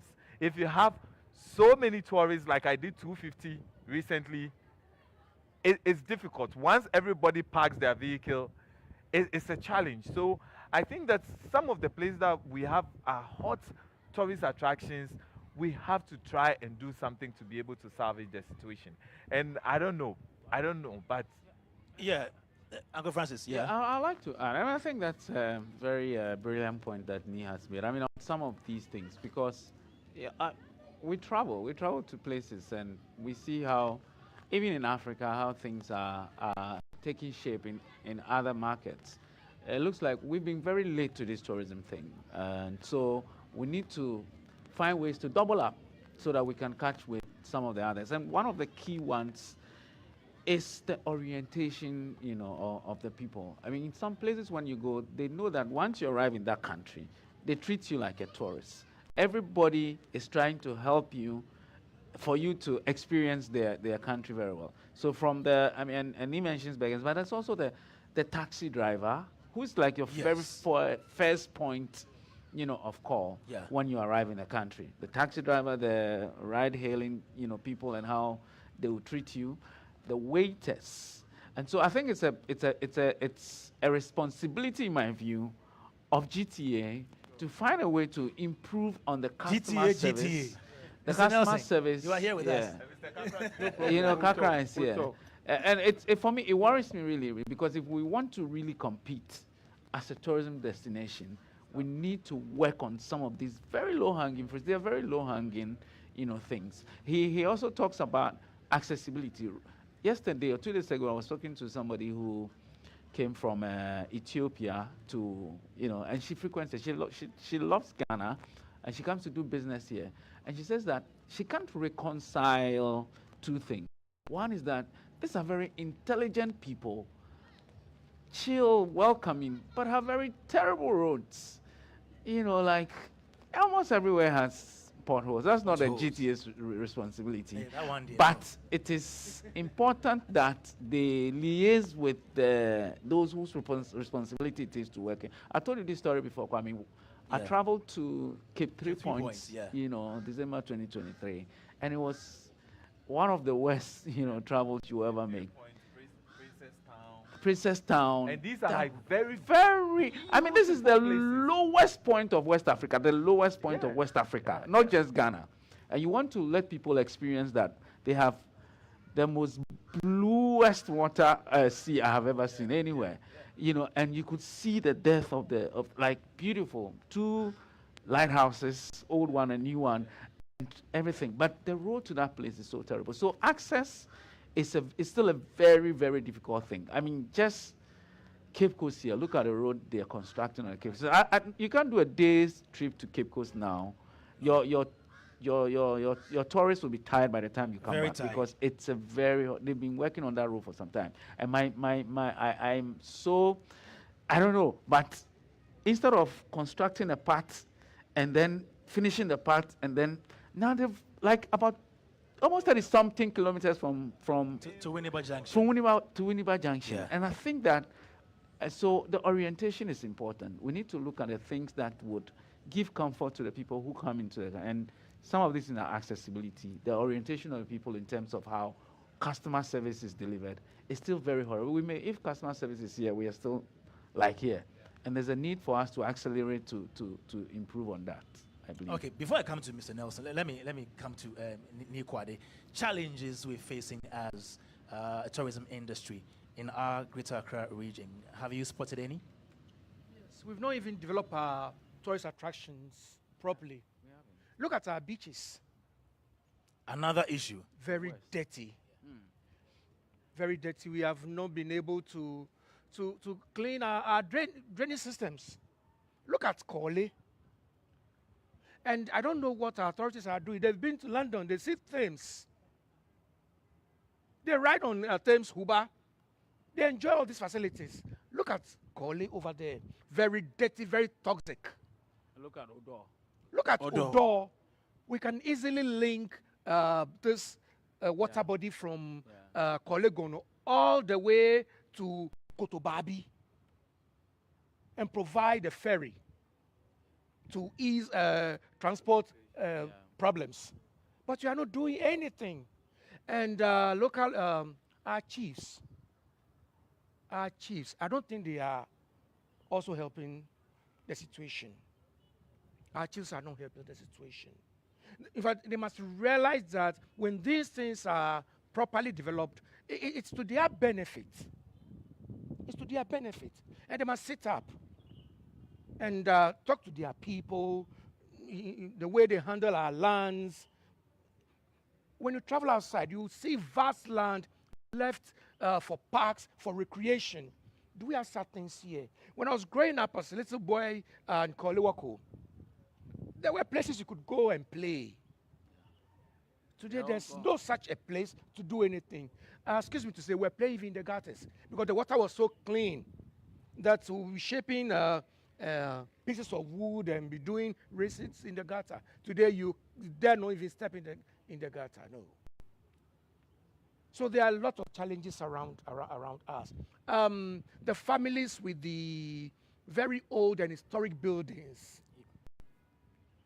before you realize, you pull it down, you don't renovating. Yes. They want a modern structure. And Monuments Board, I don't know whether they go to our communities to have a look at these things and talk to those families.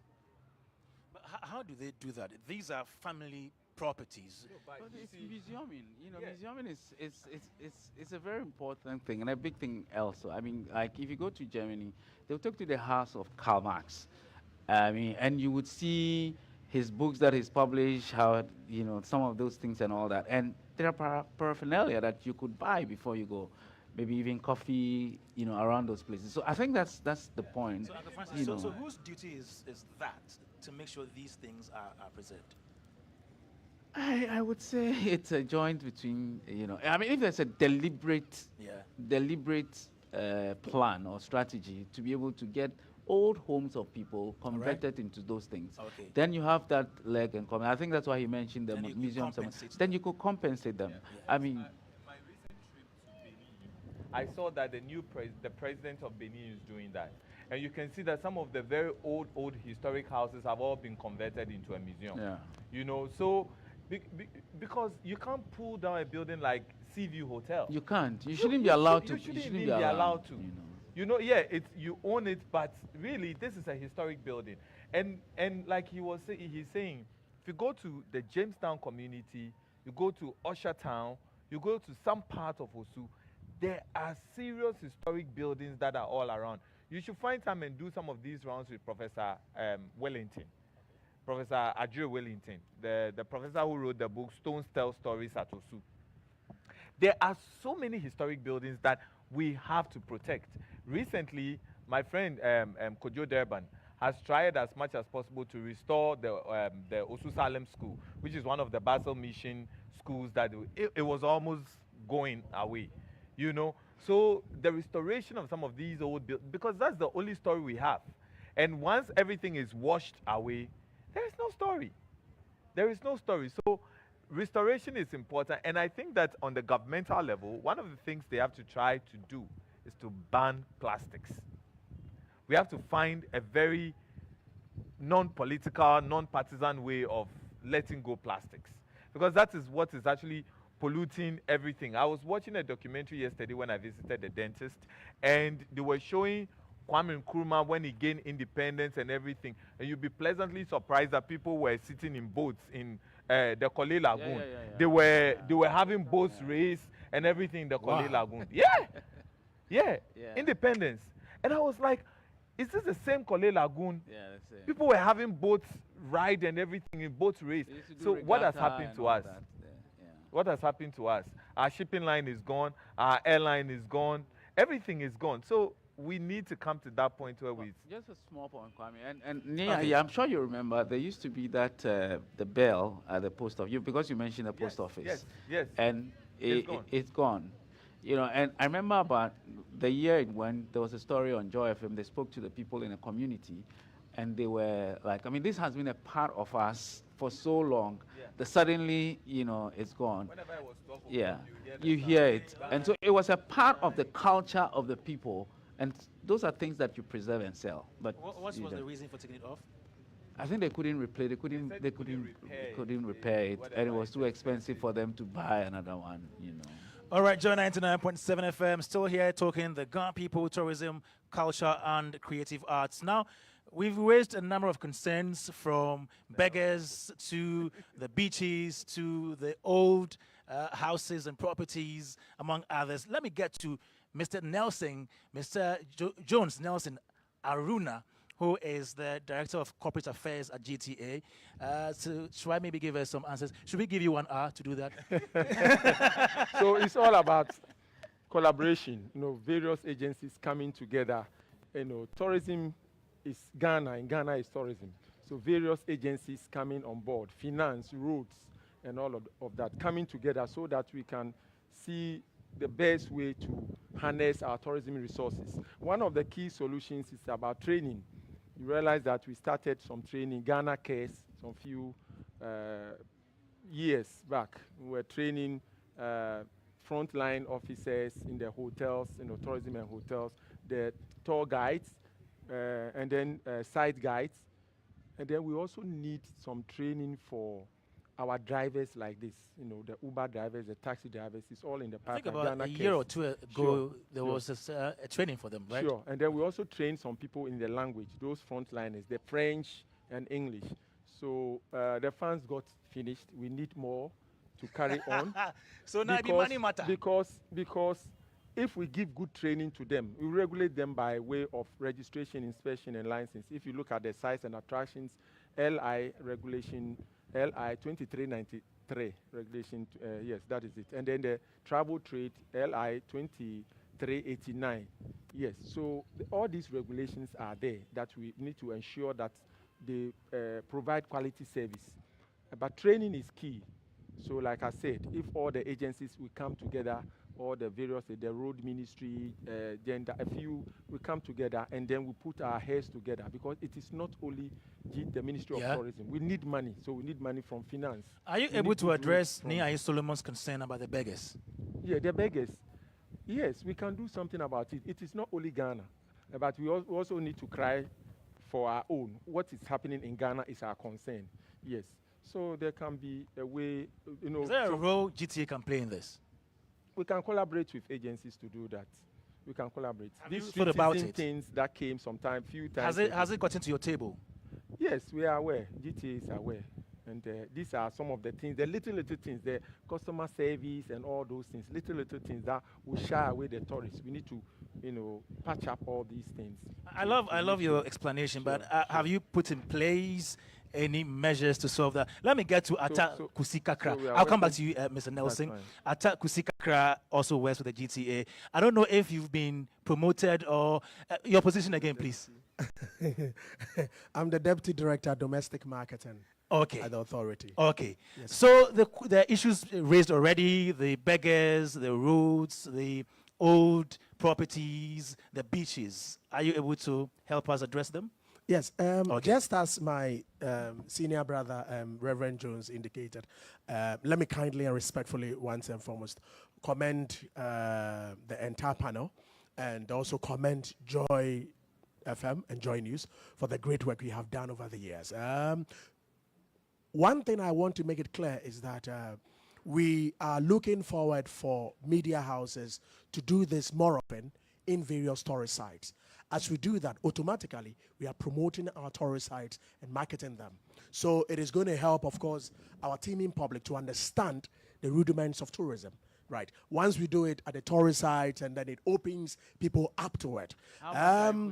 There is this issue of the beggars. The beggars issue, we as an authority, it has come to our notice. Nia Solomon has been one person that I have even discussed with him before, and it has gotten to our authorities. What we have done is that couple of times we have had relationship with the Accra Metropolitan Assembly.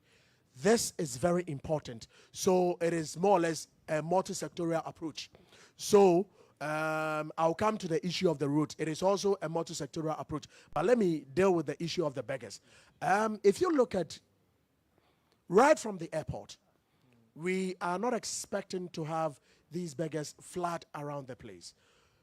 Sometime, is it 2000 and I've forgotten the year, but we did a similar project which took them off from the airport. I think that should be on record. We have done that before. Oh, you have? Yes, we have done that before. That's what I'm saying, that I have. Sure about it. I'm not so sure about it. But the Tourism Authority, As in GTA? as the GTA, yes. Wow. The GTA collaborated with various municipal agencies. Even we did one also within the Kumasi metropolis.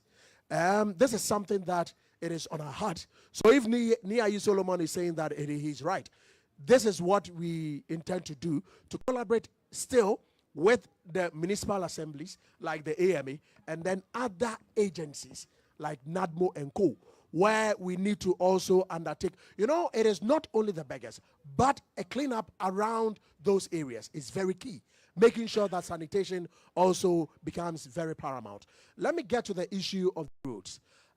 The roads issue, of course, like it is, we have the tourist sites and attractions regulations, LI 2393. My senior indicated that. It has been one major issue on the table. Of course, like we always indicate to you, our leadership have always engaged the Parliamentary Select Committee. They have always engaged them on this issue. This issue has gotten to the Roads and Highways Committee, and they are looking at it. But in as much as they are looking at it, there is also some part of the budget. I think I do recall, yes, we had a part of the budget where the tourism sector was given about 50-kilometer worth of roads, which of course was going to help to fix some of the road network to the various tourist sites and attractions. And that before that, don't forget also that we had World Bank grant and then other supports that have helped to fix some of the road network. For example, Kakum National Park and then also Tafi Atome Monkey Sanctuary.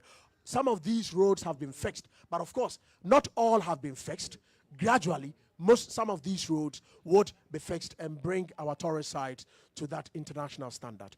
Let me also, whilst our CEO was here, I do recall when my dear brother Francis Doku made a point in respect of harnessing our cultural tourism. It is very key and very important. Just recently, I addressed the Musicians Union of Ghana. When my CEO was speaking, she made a point that we should also try as much as possible as industry people to make sure that we fix in things that has to do with our heritage. Our cultural promotion needs to be tailor-made.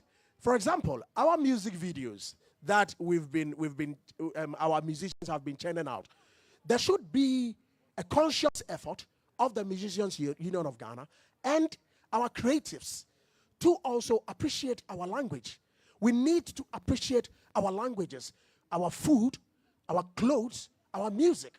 A lot of these things has to be fixed in there. For example, like she said, like our chief executive indicated, Mami Wawejeto, she said that in our music videos, let's replicate Ghana.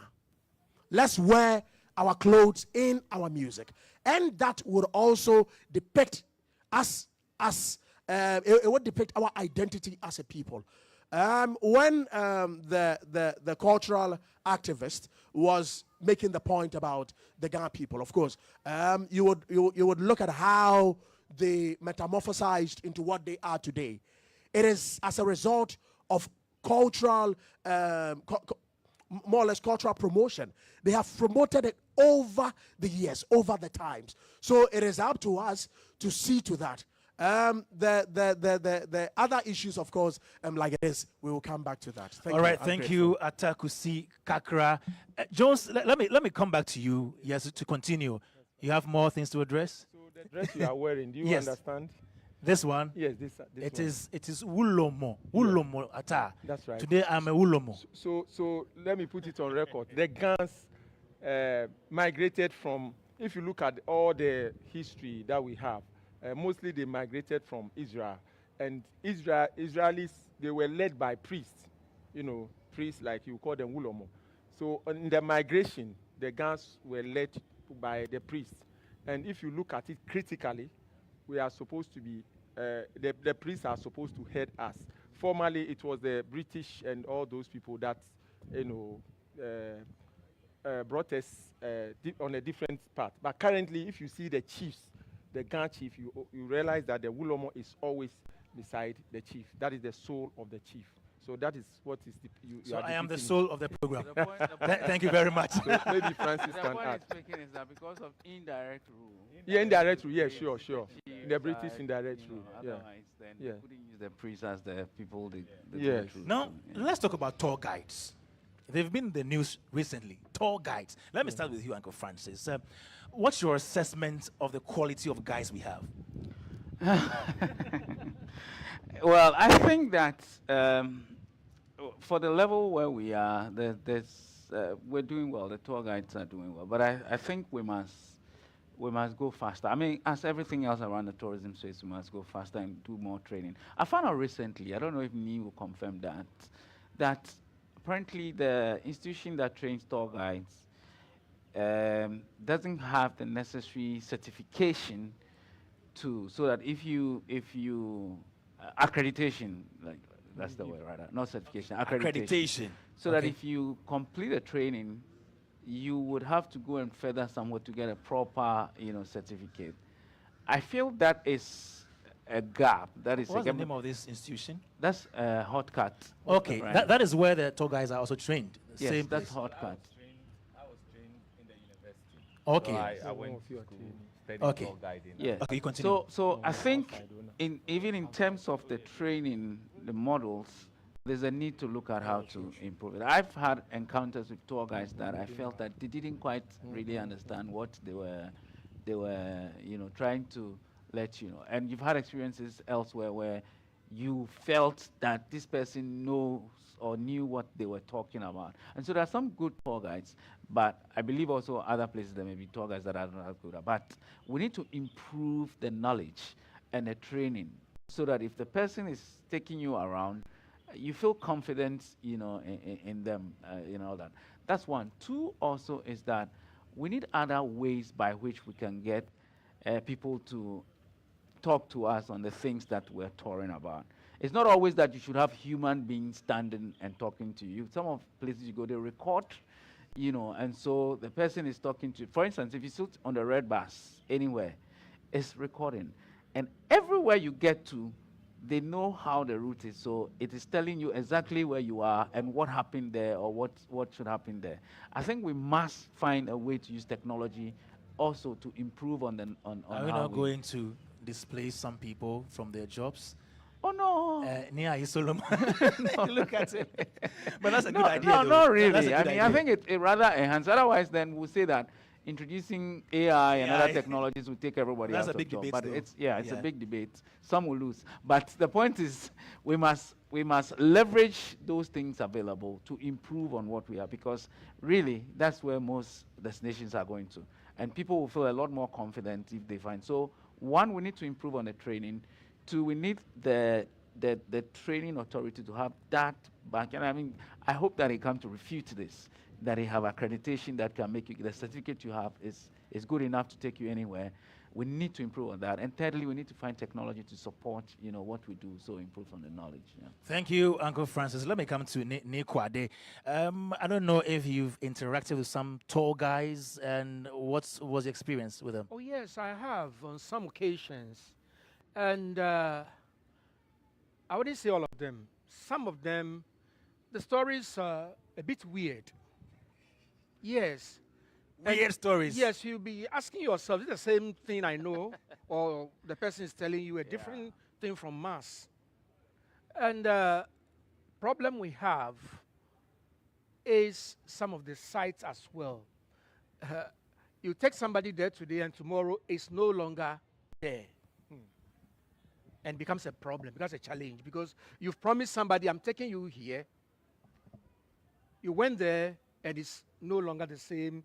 What you told the person is no longer there. It becomes, sometimes we do guides ourselves because the person know you talk about culture, tradition. So he or she will come, take me round. And these are some challenges. But the tour guides, I'll plead that they learn our history properly. They learn our history properly. They should tell it as it is. Yes, they shouldn't exaggerate, to make it spicy. No, it's not helping anybody. Tell it as it is. We are a people, story must be told. So tell it. We are proud of who we are. Tell our story. Yes. You were a tour guide. You were a trained tour guide. What do you make of the resolve to train other people? Because I hear there are a lot of them who are not trained. What should be done? Yeah, I mean, it's been a big challenge for us, as tour guides, and as so we have, if you like, a professional association that if you are a trained tour guide, you're a proper tour guide, you must belong to. And of course, the leadership has a way they vet and allow people into it. And one of the major conversations we have been having over the last, I think, about a year ago, has been the licensing of tour guides. And one of the major challenges from the GTA is that before they give you the license, you have to go to HotCat. And for tour guides that have not been to HotCat and went to university, they are still saying that they have to go to HotCat. So we've been in that crossroad. The HotCat is the Makola. Yeah, no, more like it. For the lawyers. So for example, somebody like me who has been a professional tour guide for over 15 years, have studied up to PhD level, writes academic papers in tourism and stuff like that, have guided groups of all walks of life. I'm being told to go to HotCat. And it's one of the conversations we've been having with our association, and I think that GTA has to find a way of relaxing this rule. Because the question is, even the people who teach at HotCat, what's the quality of them? What's the quality of, like, Mr. So Duku? you will not go to the HotCat? No, I don't think, So is it licensure? Like they want to... So going to, it's just an institution established by GTA that provides training for people within hospitality. So I don't think they have CityVet accreditation. They don't have, so maybe that's the level they have to start working. Because you cannot tell me that somebody like Professor Boache, who is a professor of tourism, and if he has to become a tour guide, you have to tell him to go to HotCat. So, but this challenge has to do with site guides, a lot of the site guides. That's where most of the challenges, most of the coach guides, especially if you pick people from the Tour Guides Association of Ghana, I can tell you for a fact that you're going to pick a very good tour guide to take you on the journey. But if you're picking somebody who who is not licensed by the Tour Guides Association of Ghana. Obviously, you are just picking an individual who feels that being a tour guide is just escorting people. There's a difference between being a coach guide and being a site guide or even a community guide. If you're a community guide, you must have so much wealth of knowledge of that community. So much knowledge that even the coach guide doesn't have, because the coach guide just is on the bus and is taking the people on the journey. So he knows the different sports and everything and talking about. But the site guide must also know the community very, very well. So for example, Ni works in the palace. So he's qualified to be a site guide. Such that if I go to the Gam Manche Palace, the story of the Gam people and the journey he will take me on in the palace, no other person has that enough information than him. You know, so there has been a lot of confusion and most stories have been struggling. And even me being a tour guide, like there are times when I hear some tour guys telling stories, I'm like, stop it. How have you done, what research have you done?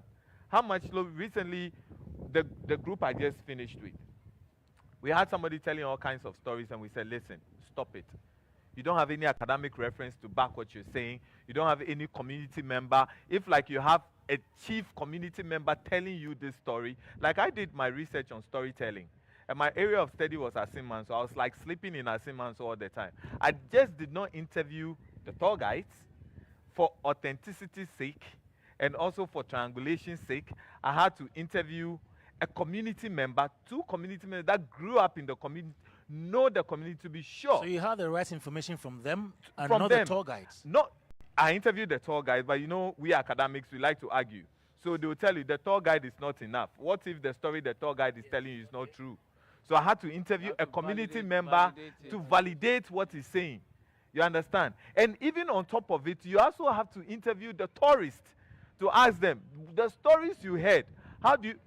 I traveled with some Hungarians and we did Ghana, Togo, Benin. This was one of the most difficult tours ever. If you're not smart, you can't handle those groups. They had a guidebook like this for all the different countries. They are well read. So as they are coming, the questions they are asking, they want to... Confirmation. And even they had a tour guide from Hungary who has traveled every continent in Africa with them. And he speaks the Hungarian language, and you, the local guide, is speaking in your local language and is interpreting to them. And he has a guidebook, he's opening and he's reading. So if you are not smart, and I could just tell that some destinations that we went to in Togo, Benin, he was not sure of the story, so he was telling them his own version of the story from his guidebook. Wow, interesting. Yeah, so in recent time we've had an issue at Jamestown, where the GTA boss and then the deputy had to go, and that is the challenge. That is the challenge. Whether and it's sometimes the community tour guys are just thinking about not promoting Ghana, but their pocket. What can I do to let this tourist who I see that has money to have empathy on me and give me some more money? So I'm going to tell, like what the young man did, like showing him where he's staying. It's not showing him the attraction. He's showing him where he's staying. And that became a big news that Woody Meyer had to post it on his page. And so I think there's more training. But for Jamestown, I know GT has done a very good job. They've done a lot of training in that community. The twins and a few other people I know have gone through some of these trainings. So it has to be training, learning and unlearning so that we can get to where we are. Mr. Nelson, I'll come to you, but let me go to a hot lecturer from Hot Cat. Mr. Emmanuel Frimpong is a lecturer at Hot Cat. Please, what do you do there? Well, thank you for the opportunity. Hot Cat runs training program for lower, middle, and supervisory level tourism and hospitality operators. So you can have somebody who has never been to school and wants to be a tour guide or a chef, a caterer, whatever it is, and that person goes there and starts from the scratch. So it's a training school for the tourism industry, hospitality industry. Tourism and hospitality. Okay. Is supposed to even lower end. Lower end. Okay. Well, it gets to supervisory level. They all have that as well. So with regards to the tour guide, I don't want to go into, and it's actually an agency under the Ministry of Tourism, culture and creative art. So the ministry is supposed to support HotCat, right? When you say support, what do you mean? Well, it's an agency under the ministry. So if there is any budget allocation, just like the other 12 agencies under the ministry is supposed to also support HotCat in terms of resources, equipment, and how they can even do the certification. I heard Francis talking about the challenge with certification, and I do agree with him. There is. The school has been there since 1991, and there are some things that are there, and I have always argued that it is not a school fit for training of the kind of tourism and hospitality industry we want to have. Why do you say so?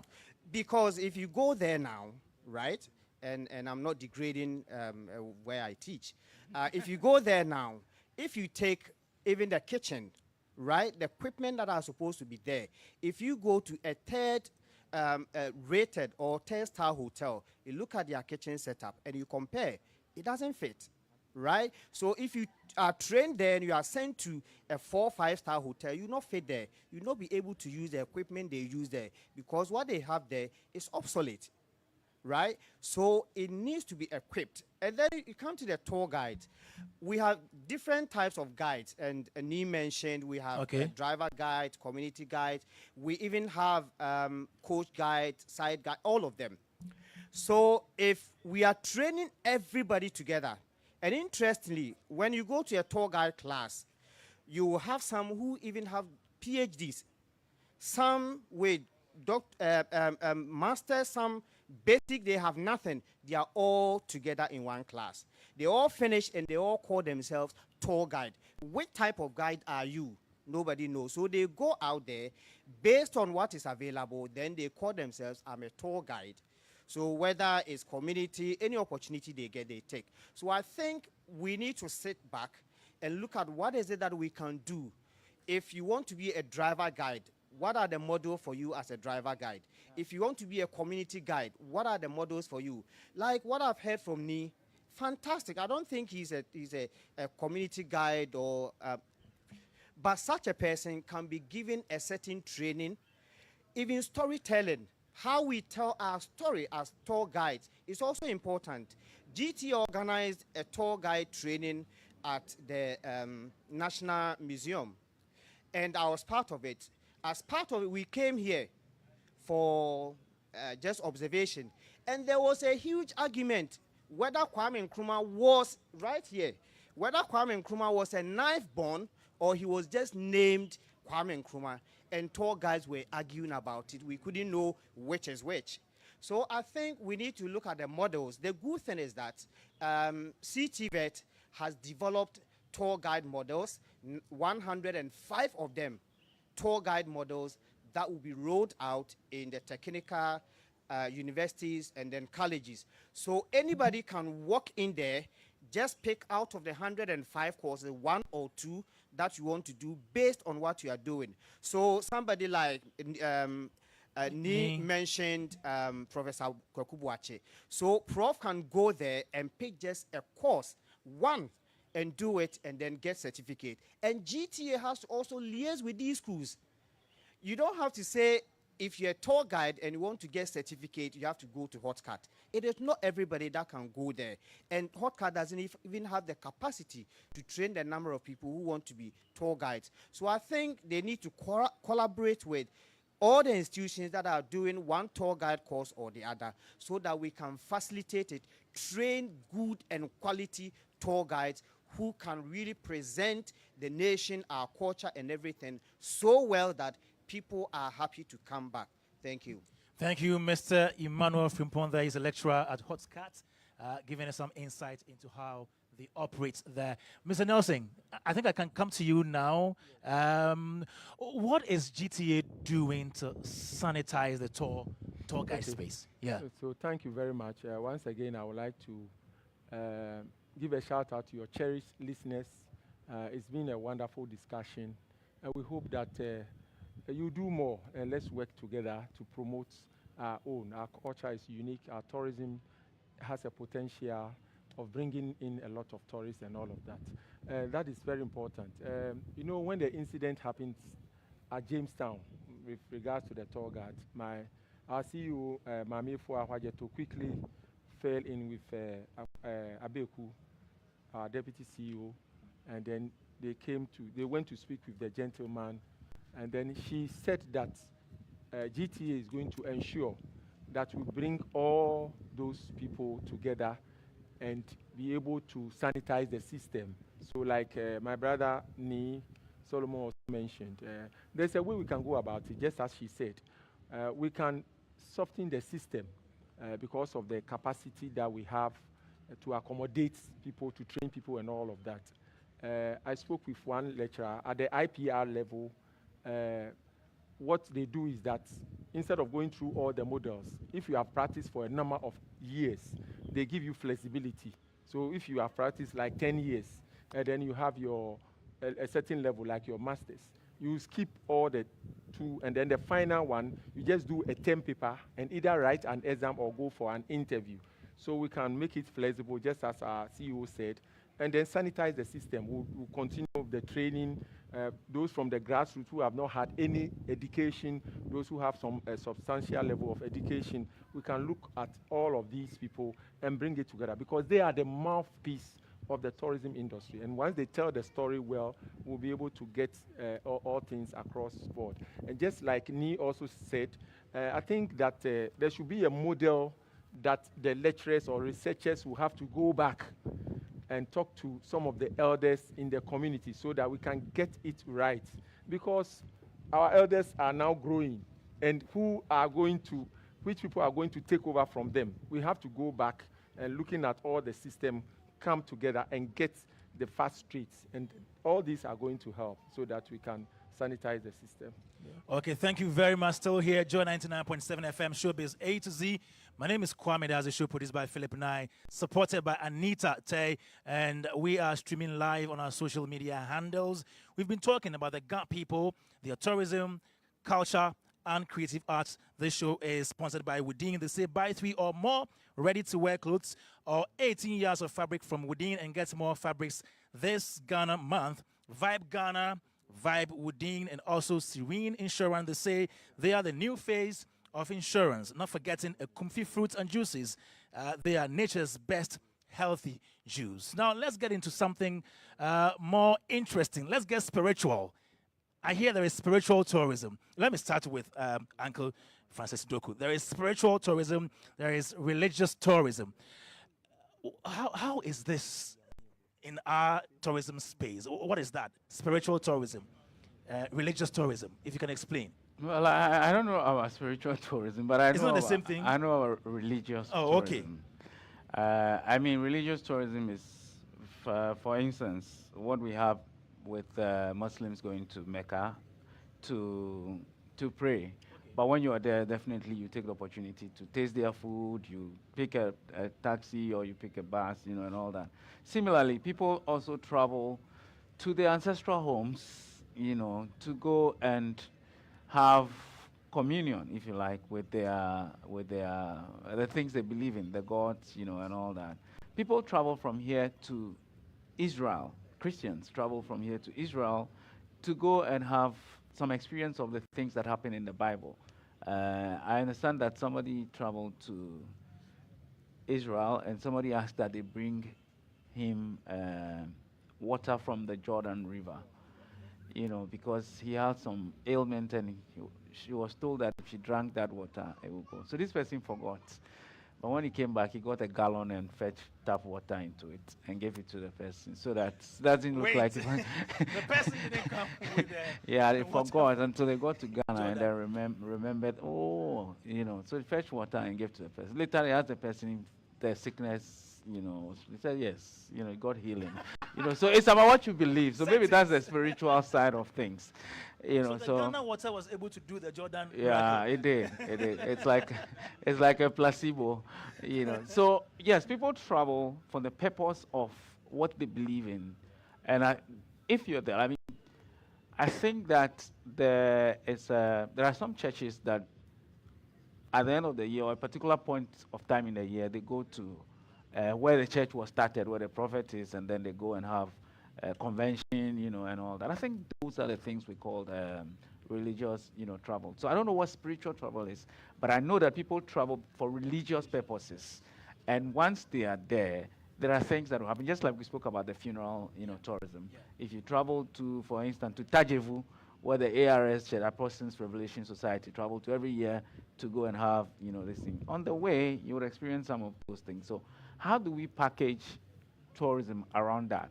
So it doesn't become just traveling, around at a particular time for just traveling, but there's something that to be got from tourism. So Mr. Nelson and Kaka will record it as part of domestic tourism. All right. As it were. All right, let me get to the cultural activist here and ask him how important spirituality or spiritism is to the Ghana people. Before I come to that, people do spiritual tourism during the Twin Cult Festival, what we call Ye Ye Ye. When the concoction is prepared, the concoction which is carried to the outskirts, people come to bath with this concoction because when it's prepared, it's believed that it can give the fruit of the womb. Yes. People come to bath with this concoction, and many have attested to the fact that, yes, they did it, and they have children, especially twins. So people do spiritual tourism. Yes. During Omowo, people come for sad things. On special occasions, when there's invocation and convocations, they come to experience something. So people do spiritual, tourism. Yes, and please to your question. I think it ties into what you just said. Yes, the spiritual aspects of the Ghana people. So once they conduct those activities, it also causes the tourism drive. Yes, so. And during the sprinkling of Kwekli, during sprinkling, you can commune with the spirits because you can also pick from the same bowl which is being used for sprinkling. So one way or the other, you are communing with the spirits. So people do that on such days as well. Beautiful. Yeah. Nia, you were a tour guide. How vibrant is religious tourism in the Ghana community? Well, I think that is huge. Like like my big brother just said, because tourists travel for all kinds of reasons. Even if they traveled within the environmental bubble, some within that vehicle may have one or two reasons. So I give you a typical example. The group I traveled with, there was a woman who told me she's into spiritual whatever. So she wanted to visit a shrine that they are having a service. That she worried me on the tour throughout. So we got to Cape Coast Castle, and if you know the Cape Coast Castle, well, there's a shrine in the castle. So we made her meet the priest of the shrine. And so within the Ghana community, I haven't had that experience where anybody would have requested to, and I don't even know where the shrines are, apart from the one inside Osu Castle that I know. I don't know where the Ghana shrines are that perhaps, but outside of that, I know a few shrines in Accra that, the Blekete. I don't know if you know about the Blekete people. It's a shrine, and they worship lesser gods. And if you go to the Volta region, they are there. They have their own tradition. And if you go to Sukura, you find the Blekete people. If you go towards Banana Inn, around Mambrook Park area, there are a few of the Blekete people there as well. And so there are a few shrines here and there that tourists visit, and whenever they are having their annual festival, it's beautiful. You see so many Europeans there taking photos and seeing how the spirit falls on the people and all these kind of stuff. So, but spiritual tourism, whether we like it or not, is there. There are tourists who travel and they want to visit these things, and that's why when we take tourists to places like Togo and Benin, people are happy to visit the fetish market. And the fetish market has absolutely no tomatoes or anything. It's just pure fetish. animals, dead animals and peace, because in the olden days, when you fall sick, they will ask you to go and bring a teeth of an alligator. Where are you going to find it?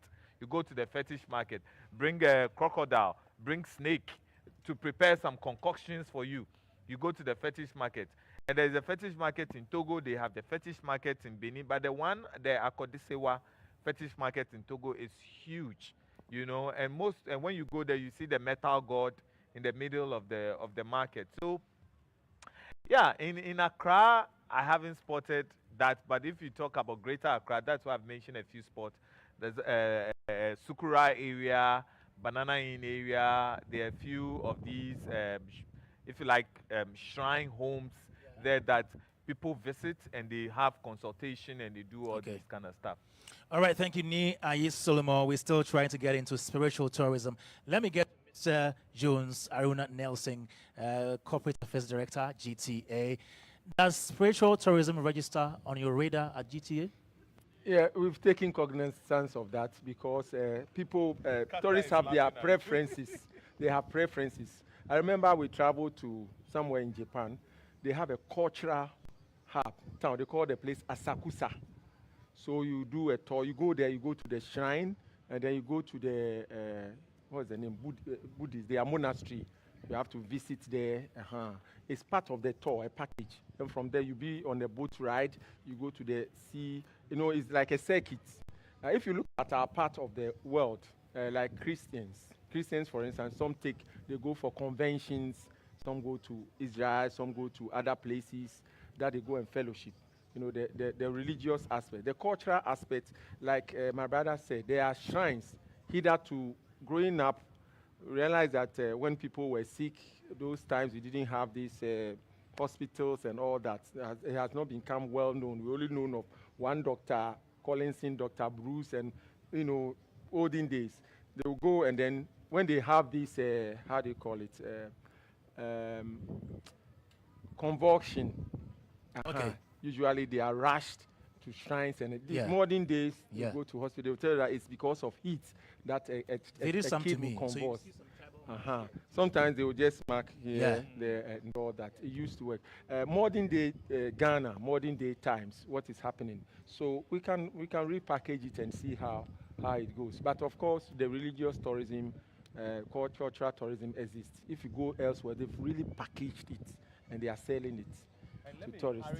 Okay, we did my senior brother Samia Metewi, who is also a very professional tour guide. We did a tour of Anglogan. So we're going to do some donation to the king of Anglogan. But before the donation, we did a tour, and they took us throughout the whole town. The town is surrounded by different deities, you know, and they took us round the town. And these are like deities they brought from their journey that protects them. So every house you go into, there's a deity sitting in front there. And they took us around, and it was very interesting. So we started telling Samida, listen, why don't you promote Anglogan for us, a spiritual tourism destination where people who want to research into this and want to see all those things can come. So there are different deities and shrines in Ghana. And then even all right. Asimanso. You see the Slave River. They believe that when you go there, you commune with the spirits. Because in fact, if you stand in the water, you realize that if you are spiritually built, realize that place is heavy. The water, yes, it's heavy. And they tell us that those times when their kids were sick, like fever and all that, they just bath it down, then you are healed. That's it. There is also a belief and all of that. Maybe. This is a special edition. 2025 is about showing up. And DSTV is saying that they are ready to show up for their customers this year. How so? They say upgrade your subscription to the next package between the 13th of January to 31st of March and get even higher package for a whole month, all on them. So this is for free on DSTV. If you are on Access Pay for family, and just go for that so you enjoy and upgrade to compact to all the Premier League games. If you are on family pay for Compact and be upgraded to Compact Plus for free to enjoy the best of the UCL and new exciting movies. Similarly, if you are on Compact, pay for Compact Plus and enjoy premium entertainment this season. There is nothing better than putting a little bit in but getting a lot out. So come on, dial *759# to upgrade today. Terms and conditions apply. DSTV, your home of entertainment. And we're still here at the Kwame Nkrumah Memorial Park having a conversation with Ghana people, their journey, their contribution to the creative economy and tourism, and their challenges as well. Now, are you ready to get way more chances to win with Betway every single day? You have the key to unlock 5 free spins on Mega Money Wheel where you stand to win massive 1 million Ghana cedis jackpot. So what are you waiting for? Log into betway.com.ga today and take your spin, all thanks to Betway. Now, let's get into the creatives that we grow in Greater Accra or Accra. Creatives, and I mean playwrights, poets, musicians, actors, all creatives. If you were to assess the number, the caliber of creatives we've produced in this Ghana community, Niahi, let me start from you. What would be your assessment? Let me start with Francis Doku. Then, creatives, from musicians to actors to playwrights to poets, everybody in the creative industry. Well, I think if you take theater, there's a sort of predominance of the natives of Accra in there. So you have the likes of Nikomi, George Niamakwe, Niai Solomon, Oswaldo Kainte. Oswaldo Kainte, you know, and all that. So, I mean, let's face it, theater is still becoming big. It used to be back then, and then it went off. But over the last few years, you know, these young people, these young people are trying to move it forward a bit again. And it is these, you know, young people who are in. It doesn't mean that there are no other people from elsewhere who are also. But I'm saying that if you look at the face of theater, minus maybe Uncle Ebo White, the other people who are pushing very hard are the indigenes of Accra. And I think that it's a very good thing because we want to create theater also as a very good part of the creative arts system. We have had music and, you know, and all that for a long time. And so theater is becoming very prominent. And these young creators from Accra have, in my view, contributed to that, and we need to encourage them. If you take music also, I mean, there have been a lot of Ghana or indigenes from Accra who have contributed to what music is now. Last year, the two people who pitched very strongly for Artist of the Year was Stonebwoy and Kim Promise. You know, and we know Kim Promise is Ghana in and out from, is it Nungwa? Nungwa 3 songs. Yeah, Nungwa. But we also have others, I think. Shatawale, who's from Kolegono, you know, Kolegono Ninja, you know. Darko Vibes. Mr. Drew. Mr. Drew, is he Ghana? We don't know. Among others. So I think that there's a certain edge, and we need to encourage as much as possible. Even as we drive our creative forward, we need to look at the things that will support different indigenes for them to also give out their best, you know, in it. And today we're talking about Ghana, and we've seen some. Yeah, it's a Ghana conversation. Yeah, it's a Ghana conversation. Even when it comes to film, there are, you know, some who have in the past done a lot for the industry and some currently doing. You could talk about Ajete Anan, you know, and some others. So yes, there are guys who are helping drive the those who have done some before. Those who have done some, they are maybe deceased or they are passed and gone. But yeah, but there are others also doing great things now. Yeah. So by benefit of hindsight, we can mention some greats in the past, but now we have others also doing great. Absolutely, we have others doing. I mean, in the past it was the some of the people from the beginning, Nkrumah's time, who were driving. The man who was a cinematographer for Nkrumah, Reverend Chris Hesse, you know, and others who all pioneered how we could do films and all that. And then we have the actors also who came along the solo sampas, and all that will all help to drive our film and acting forward. I think we need to commend them, but also look at how to encourage them to do more. There's a film school that we have. Can we find a way to encourage people to go there and study so that they can do better? There is the drama, school in Legon. Can we also say that when they go to university, we can encourage them to take drama and theater seriously a bit more? So within the communities, we can have those things happening. I remember we used to have the art center just, behind here, which is Anansi Chrome, which used to be the place where plays and other, cultural things happen. All those things are gone, perhaps because we don't have the creatives who would do these things in the communities, or that there's no proper support from the culture,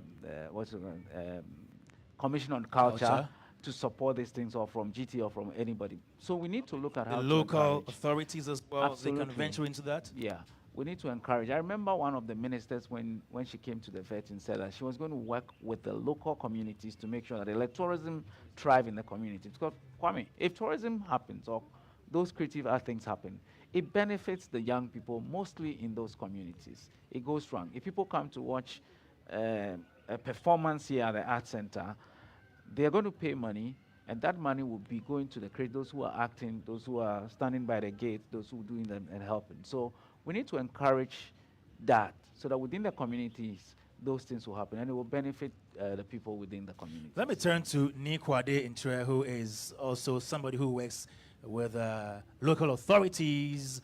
How are the local authorities also helping grow such creative talents? You are from the Manche Palace, okay?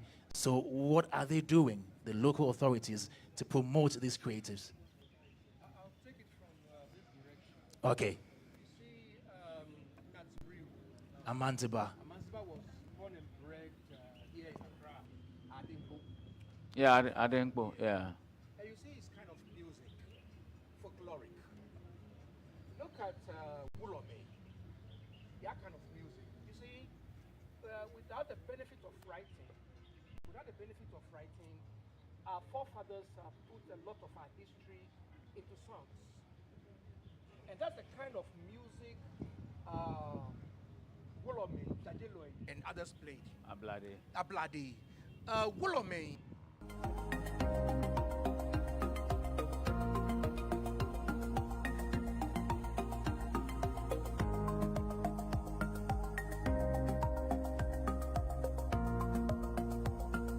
Situation that took place, the lives that were lost.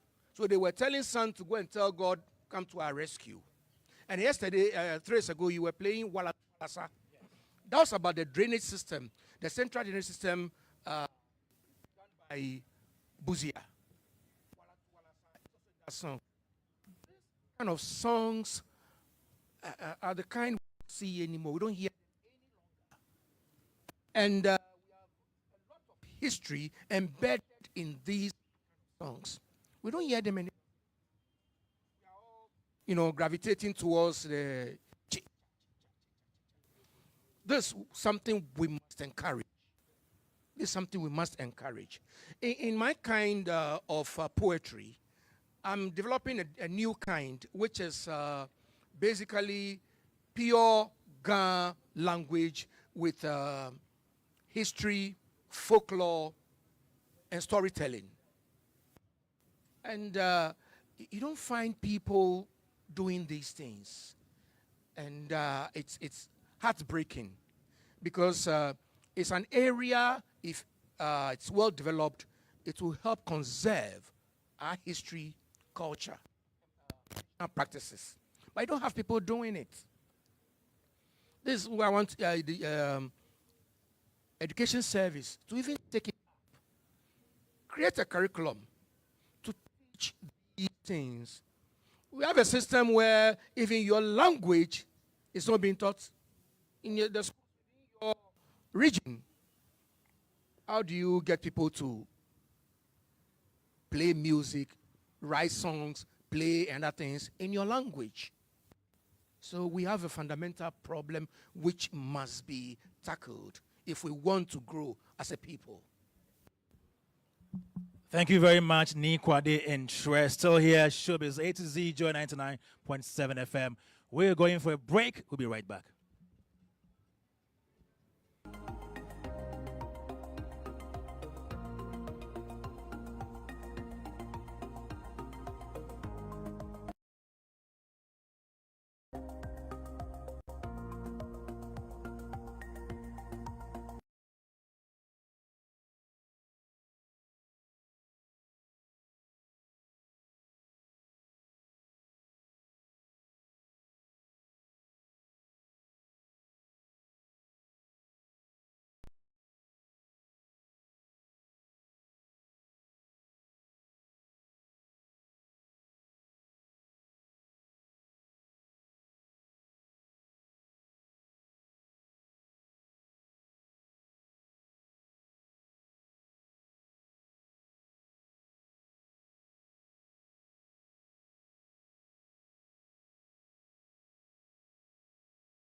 Is it one that supports creative talents so much? I think so much. Yeah, I think so. I mean, when we're growing up, I mean, I grew up in Banana Inn. Okay. So I can tell you for a fact that though it's the house I grew up with were Evers, but there were a lot of gun people there. Right. You see, as for guns and acrobatics at the beach, you know, and that's why I feel like in Ghana you don't find anybody who does better acrobatics than the gun people. 100%. You don't find anybody who plays with the fire than the gun people, spitting fire and doing all this. So I feel the talent is huge. Over the years, we have seen so many gun people that have done so many great stuff. Professor Tuko Okai, a well-known name in poetry, you know. And for me, one of the things I wish I could do when I saw him do his poetry was speaking Gan impeccably, you know. So my father would tell me that you are Gan Sese, you know. What's the meaning? My Gan is not correct. Oh, okay. I speak it backwards. Like Reverse. I speak Gan, but I don't speak it like somebody who stayed in Koliwaku or Jamestown, like those typical Gan community. I do my poetry impeccably in Ewe. Really? Ewe? Yes, I perform my poetry in Ewe. No, impeccably. I speak the Ewe language, the Togo Ewe language impeccably because my mother is Togolese and I grew up with her. You know, so I can speak Gan. I grew up in, but I did not grow up in a typical Gan community where I feel like I can pick the proper vocabularies and speak the Gan like a Gan. But I feel that over the years, we've had a lot of Gan people that have, you know, shown their gifts, shown their talent. Also, and I grew up together doing Fan World, Kid Affairs, when we were kids, when he was in Presec, and all of that. With one of the creatives we've not mentioned is Edinate. Edinate, myself, years ago. So there are so many Gan creatives that have, you know, that have shown who they are in their field of work. And of course, they deserve some accolades and some praise. And I think that one of the great, or if you like, you can argue with me, but I feel one of the greatest Gan exports is Shatawale. Over the years, he stayed consistent in his craft, and he's taken his name global, and he's done well. And of course, there are a few Ghanaian writers. There's this guy from Labadi. He does his work with the gallons. Atukwe something. He does a lot of an artist. An artist. He started with Chalewote. Does a lot of exhibitions using the yellow gallons. All right. You know, and all of that. So there are a lot of the Kufo gallons. The Kufo gallons. He uses the yellow gallons to do a lot. I'm sure by the time the show ends, I should be able to find his name somewhere. So yeah. All right, so let me go to Mr. Jones Aruna Nelson. We are assessing the impact of creatives in the Gan communities. I think so far so good. We need to get more avenues like training, just as Francis mentioned. Even those who have not been to the formal education, there can be a collaboration with, if you look at NAFTI, Unimac IT, NAFTI. And then School of Performing Arts and all that. Growing up, I was listening, I've been hearing Na Manua, Wulomo and all that. And some of the songs that they sing, Namo Yela, we, Namo Yela, we, Ayache Doctor, Nabila Hami, Dr. Bruce Yemitrema, Agbene Yemitrema. It's just a simple thing. It's just like people playing, kids playing, and then one of them got hurt. And those times, the only doctor they know, prominent doctor, Dr. Bruce. So who has hurt him or her? Let's take him to Dr. Bruce. And Dr. Bruce will take Terima. At that time, they used cowries as medium of exchange. Yeah. So that is the song about. It's Dr. Bruce, eh? Yeah, Dr. Bruce. It's Dr. Bruce. You Dr. Bruce, yeah. Then another song in terms of slavery, they said, Mele niae, Mele is sheep. Damoshin mashebo. Mele niae, Damoshi mashebo, Kotele yake manchetaki yake mimbile. That song was composed when Kentucky was taken to exile. Sure. Oh, sure. Yes. By the to Seychelles. Seychelles. He also went there, just like Prempe also went. Went with Prempe. He went with Prempe. Yes. also went. Yeah. Yes. Okay. So they were just telling the people in the ship to go and tell Manchetaki that we are greeting him. We want to find out how he's doing. So that is the song about. And then if you watch some of our people like Terrible Chaka and all those things, they've come up. May his souls rest, may their souls rest in peace. Gasmila and all those people. So I think we can collaborate, the Ghana communities can collaborate, because if you look at their nature in terms of the creatives, it is innate, and they are able to do it well and do it well. Let me add on. We have Nilante. We have Nifani. Yeah, sure. We have King Jerry. Yeah. We have Adote Teto. Teto, yeah. Teto. And who else? I think there are a number of them. Yeah, number of The them. name is Abiana. The name is Abiana, yeah. Adote, Adote. and his appellation is Otia on top. Eh? Yeah. Sabla, Adote, and appellation is Otia on So top. the Teto is appellation. Yeah, appellation Otia on top. So why is the appellation of Ga origin? Yes. We're talking about the migration issue. Yes, the appellation is to enhance the name. Yeah. Because we don't know who you could become in future. Therefore, we shouldn't be mentioning your name just like that. Secondly, when we are dealing with foreigners, we don't mention our real names. So we'll be mentioning the appellation. So I'm talking about the Teto, which is from Otia on top. That Otia is Onto. tree. Yes. The Gans met the Guans Okay. here. Okay. And then, So there was an influence of one language over the other. yeah. Yes. Interesting. And then, Yes. then if you look at a name like Aquamus were here. Aquamus Yeah, were here Aquamus, too. yeah. No, and They were the Aquamus came Aborigines. later. Later. Later?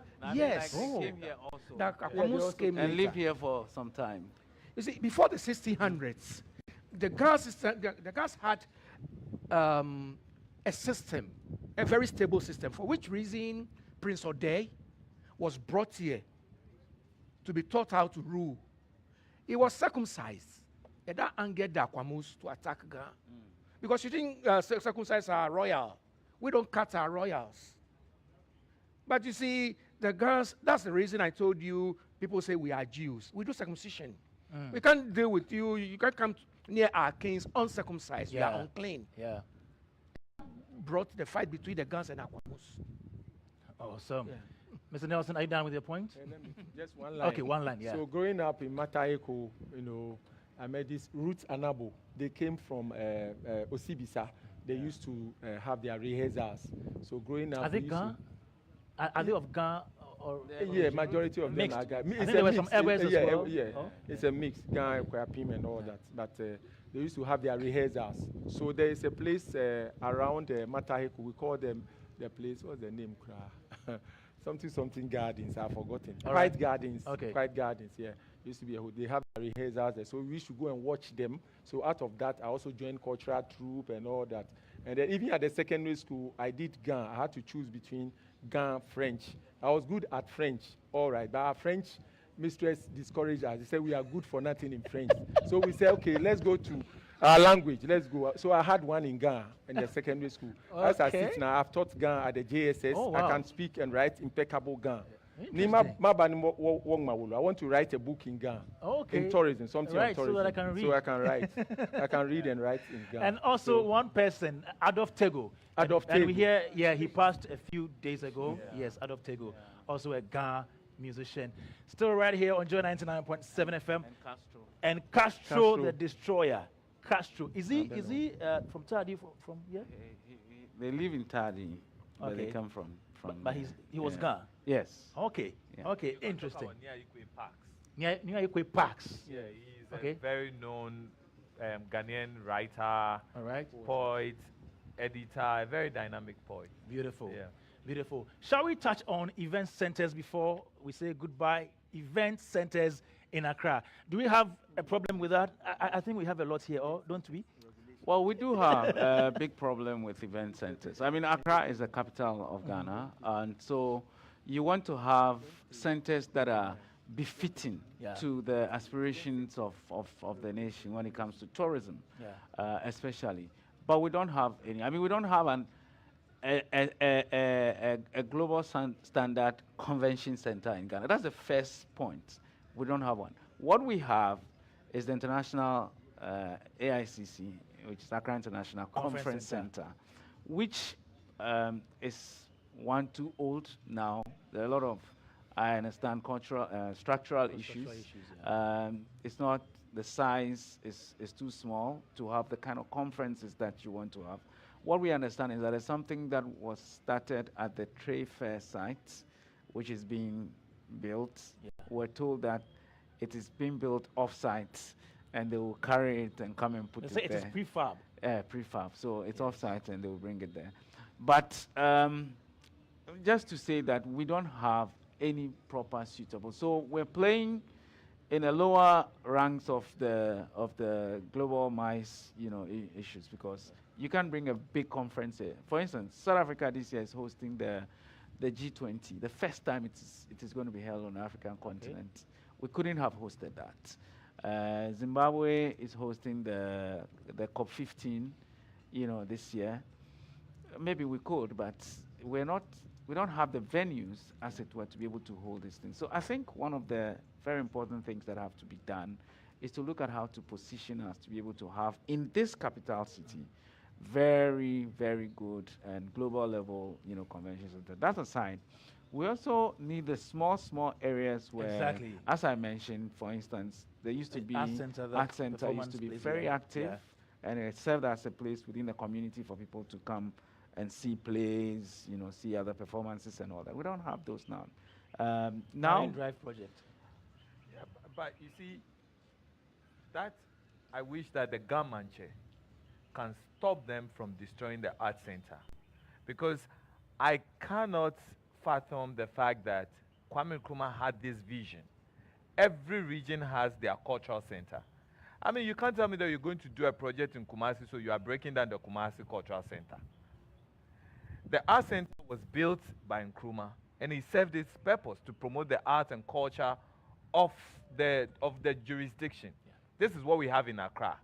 You're destroying it and going to build what for the people? Unless within the marine project. So the understanding we had was that there is a conference room, an event center in the Marine Drive. No, you see, the cultural center has its own uniqueness.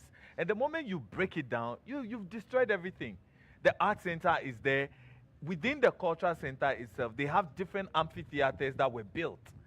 I grew up doing theater in the conference center. The Ghana Artists Guild, that was where we all used to You mean the art center? In the art center. Yeah. I used to come and watch plays here. They used to have David Donto, all of them. Like the Cozy and all those people. Yeah. So to say that you are destroying it, and because you're building a marine drive, and within the marine drive you're putting that, you've just destroyed the whole concept. Is there a way they can do their marine drive and still keep this beautiful edifice? So for me, I feel that the government chair is the overlord of this particular. I don't think Otumfo will sit down and see that a government project will push down the whole cultural center. And if you go to the cultural center, they have a Prempeh Museum there. They have the Prempeh Museum. They have different theaters that they do conferences and all kinds. And then they have the artisanal area there as well. Here you have your artisanal area here. You have your theaters and all. And then you're coming to push down everything for a tourism project. When I interviewed the Minister of Tourism, the Deputy Minister last year, 2 years ago, he said they were moving the arts market from here to Kaukudi. I even went there to see the stalls being built. I've not been there for the past 2 years. I don't know the state. They were supposed to have moved by now. Yes. But, you know, again. You see the building over there? The community center. Yeah. All right. Belongs to the people of Gamashi. All right. It was taken over by AMA. And they used the front for... Kappa. Yes. For a period. Okay. Yes. Let me assure all of you that the current government chair will do everything possible for us to have a befitting community center. Okay. Yes, I work at the office of the government chair, and I can assure you the government chair is up to the task, and he will do everything possible because we've been able to take this from government, and we are doing more. Ghana will have, or Greater Accra will have a befitting community center to host programs. Okay. Let me give that assurance. Okay. Yeah, but for me, I wish that the art center should rather be improved and preserved the way it is. Improve on the amphitheaters. Listen, I like to do my plays in the amphitheater, and most people know me as a playwright, know that it is until Auntie Amy called me and said, why don't you do your plays at the National Theatre? I prefer the amphitheater concept. So I do most of my plays at the Alliance Française. All right. Most people who know me. And the art center, the amphitheater is one of the most beautiful. How many amphitheaters do we have in Ghana? You can talk of Alliance Française and the one at Legon behind Commonwealth Hall, which nobody hardly uses because of the location. So this is one amphitheater you have. You are going to destroy this amphitheater for a project that over the years hasn't seen the daylight. I mean, you see, the same way they took the children's park and gave it to the gender ministry, and look at what is happening at the children's park right now. The whole concept is just gone. You go there, it's very dirty. It doesn't look like a children's park. You know why? So for me, Tony, I think the thing is that we need a marine drive. The marine drive has to be. I mean, if we're going to, again, from my perspective, if we want to. can you not do the marine drive, leaving the art center? No, I was coming to that. That as for the marine drive, it has to be done. Yeah. I think we need to have That that project. beachfront Yeah. where people who come here can sit and have conference and have coffee shops, and things happening like proper tourist destination like maybe Cape Town where you have the V&A waterfront and all that. But there must be also a way to preserve and conserve things that are cultural, that underpin the cultural, things that we do. So not breaking down the entire, art center, but building it incorporated into it. So you have the best of both worlds. So you have a modern, marine drive, and then also in that is what you've preserved as part of the cultural, realities of the people. That sounds good idea, but Yeah. is it possible in the sense of architecture? I don't know, but it should maybe be. I mean, maybe the reason they want to break it down is There's modification to the original Yeah. architecture for this project. There's Okay. been some modifications, Okay. yes. okay. Yeah, and because I feel that right now in the city of Accra, we are destroying everything in the name of modernity. Modernity. Honestly, the generation to come will grow up and will only hear, but they never saw it. Yeah. And we can't do that. You go to Italy, Venice, very old European cities, and they found a way of preserving the old and blending it with the new. Yeah. So we can't say that because we are coming to build a marine drive, this edifice that is here and that has been built many years that so many people have gone to, we just want to wash away everything, like we have seen done to the Seaview Hotel. One day we'll come back and sit here and tell the story. Oh, we used to have the art and craft center here. It had an amphitheater, blah, blah, blah, blah, and it's gone because we built something modern. If the architects can say to it that there's some modification, maybe if you're chopping a little bit of it that is very close to the coast, but you're still maintaining the bulk of it, there should be something. But to tear down the whole thing, very soon, all the houses in Jamestown, close to everything will be torn down because of modernity. And there's no history. There's no history. So the government chair, he has to put his feet down and ensure that certain historical buildings in Accra is not brought down. And Onukpa, find a boy me. Ya gbale sanje ni ya no. Ni wokwe no no obanyofi. Keje na kan no fe no ba fite. Okay, thank you, Mr. Nelson, on the venues. Yeah. Yes, I find it interesting when Very interesting. King Solomon says they are destroying it. He's saying it as it is. They are upgrading it. Is it upgrade or something? You are telling it as it is. Yes. So just as we mentioned, the Ghana Tourism Authority, in consultation with the Event Vendors Association of Ghana, we have what we call the Event Vendors Association, Okay. and then MPAC, Event and Meetings Professional Associations of Ghana. We are engaging them, and currently, as we speak, we are drafting the legislative instruments, which will be submitted very soon to Parliament's legislative subsidiary legislation for them to pass it, and then it will become an ally under the Parent Act, Tourism Act 817/2011. And So for what exactly? This so- legislation. yes, so the legislation would empower us to regulate event centers, event and meeting centers. So that will also bring up how Are you we saying can as we can speak now, put we don't up have any national. regulation for those centers as we speak now. No, as we speak now, if you look at our Parent Act, our standards and quality assurance, we regulate them in a way, but making it bigger.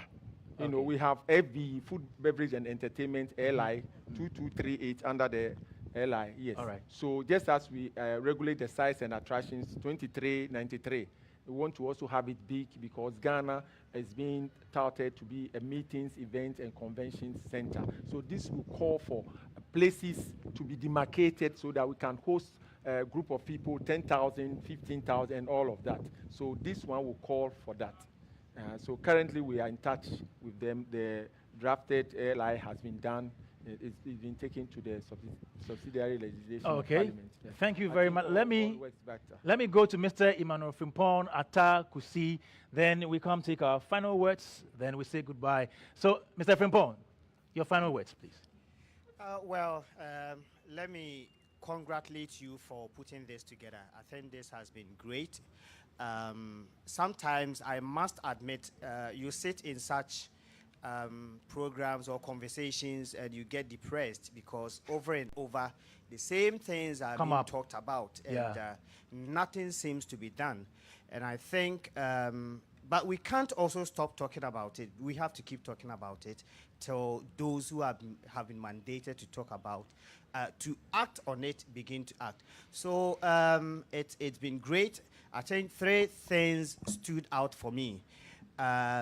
Which I remember some time back, just last year, around September or thereabout, the Ghana Tourism Development Company organized a Tourism Investment Summit, and we had people coming in. And there were 3 key things that they were concerned about as investors: the sanitation level, poor customer service, and then bad road network. These 3 things, they mentioned it, almost all of them who came, who are potential investors, talked about this. And I just shared something with the producer of this program.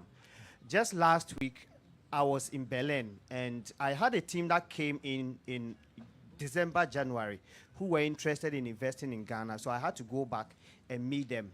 Just before the meeting, when I got to the airport, then the leader sent me a message, which I've shared with your producer.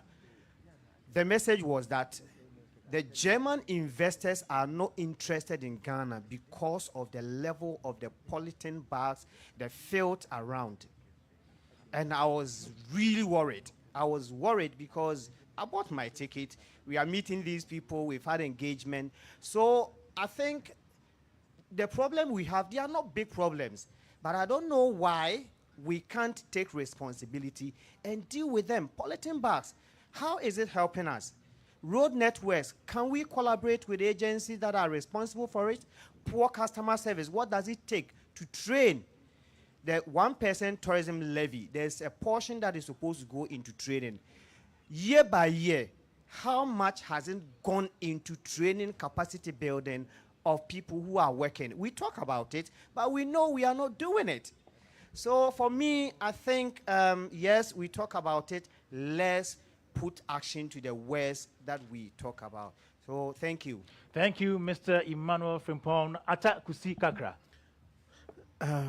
Kwame, first and foremost, let me commend you and your team, of course, Philip and I, and the entire team for the great work that you have put together. More or less putting the spotlight on Kwame Nkrumah Memorial Park is even a big thing for us within the tourism industry. We are discussing that which has to do with the Ghana people in terms of tourism, their arts, their culture. Let me mention a few Ghana people who have also contributed in terms of the arts. Of course, this man has also done a lot when it comes to our arts and crafts. And then also E.T. Mensah, High Life, and then Kim Bruce. Just yesterday, we were playing their music here when we had the food fair. It was a big program. Let me say that we are very much mindful of the fact that it is very important that not all the issues can be resolved at one point in time. If we have poor sanitation, if we have poor road network, if we have customer service, of course, there are ways and means that the tourism authority have put things in place to make sure that these things are nip in the bud. It wouldn't be it wouldn't be all of a sudden a 9-day wonder. No, it takes time. It will take some bit of time for us to be able to resolve some of these matters. And our chief executive, Mrs. Mami Fuahojato, has come to do her bit. And it is time for us all to support her to be able to achieve this. And we can confidently say that, of course, the tourism authority is up to the task. We will get it done. Thank you. Atta Kusi Kakra, to you, Mr. Francis Doku. I think this has been a very, very educative and maybe even more than that, edifying conversation, and looking at the contribution of the Ghana people to our development, especially when it comes to tourism. I think that, the things that I've learned today, but there are things I believe that we have to do beyond just Accra as a destination, for tourism. If we're going to be competitive in the space, because our competition is with other countries on the African continent who are doing a lot to make sure that they drive the numbers in Ghana. Our biggest, or our tourism arrival numbers now is about 1.2 million, right? Yeah. I mean, this is a destination that I believe should by now be banging in about 2 million, 2.5 arrivals. And so there are For things only that... Accra? No, for Ghana. For Ghana, Okay. So I believe there are things that we need to do, and we don't have time enough. I mean, I'm saying that to what Kakra said at Kakra the said. end. Let's try and improve on it as a destination. Let's try and put the things Expedite. on. Yeah, expedite. Because, like the former transport minister said, road minister, is it Amakwata said, if you don't hurry and come, they won't do yours for you. You need to put in yourself and make sure that you push very hard. So it's important we look at our road network. Key people arrive here, they need to be driving on good roads. It's important we improve our customer service. And I mean, based on this conversation, we realize that even the hot carts need to be, need to be supported more for them to be able to train the people across. I mean, Emmanuel mentioned, for instance, that if you train somebody in catering at hot cart, they can't work in a 5-star hotel as it is, because the things are different. So we need to improve on the things that will make sure that we put ourselves as a proper tourism destination. And lastly, is the venues. We have to work on our venues and make sure that we attract the big conferences that will give us the numbers. Because there's a lot of money being made by the likes of Rwanda, Cape Town in South Africa, Kenya, even those at the north, that we need to position ourselves properly to be able to get some of that money coming. Thank you very much, Mr. Francis Doku. Ni Kwade Intre, your final words, sir. Thank you, Mr. Dadzie, for this engagement. It's been enlightening. Yeah. And I must confess, my eyes have been open to see a different picture. And the more we discuss, the more I realize how less we have prepared ourselves as Ghana people to do tourism. I'm taking a lot with me. I'll be going back to my community, my people, to have a further discussion.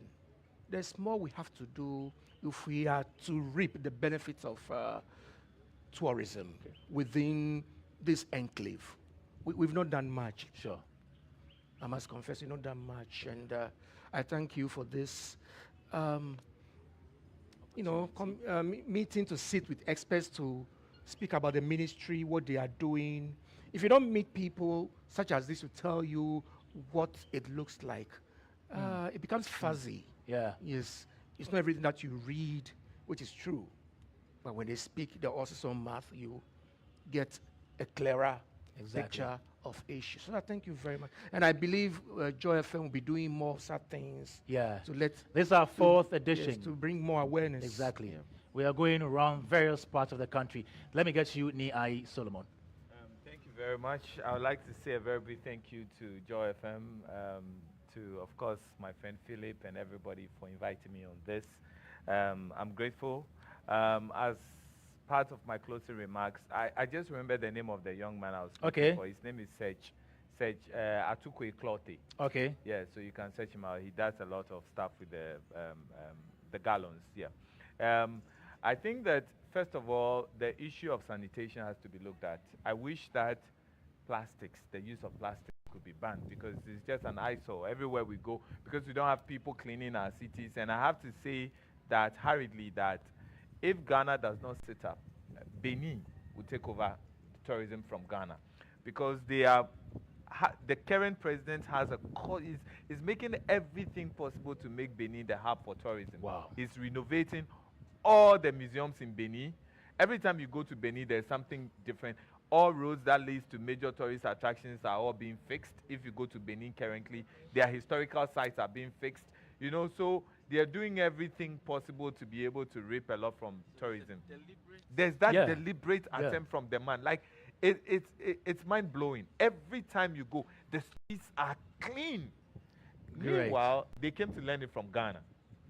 Every Beninois you speak to will tell you that they learned this from Ghana. So as part of my closing remarks, I wish that we would work on our sanitation issues, accessibility to major tourist attractions, and most importantly, I would say that if we can, you know, handle some of these issues in a very nice way, our tourism would do well.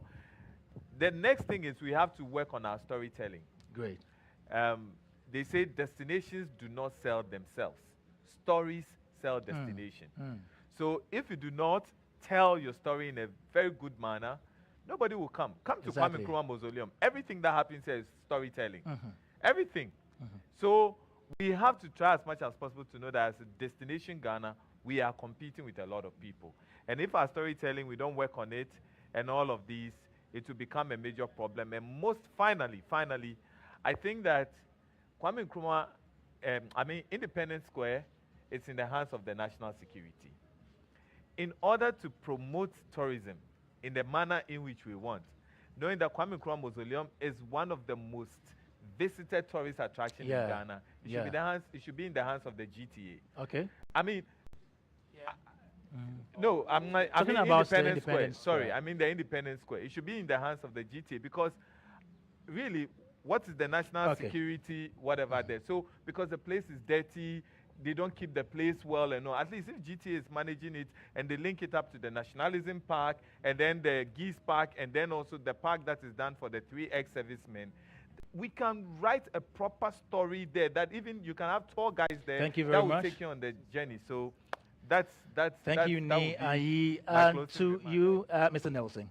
Thank you very much, multimedia team. You've done well. I'll say multimedia. I will not limit it to Joy FM alone because you are doing great stuff with that. We wish Thank that you. we form more collaborations and continue. Exactly. We'll be doing more. Promote Ghana. You know, so this Heritage Month, we shouldn't end it just in March.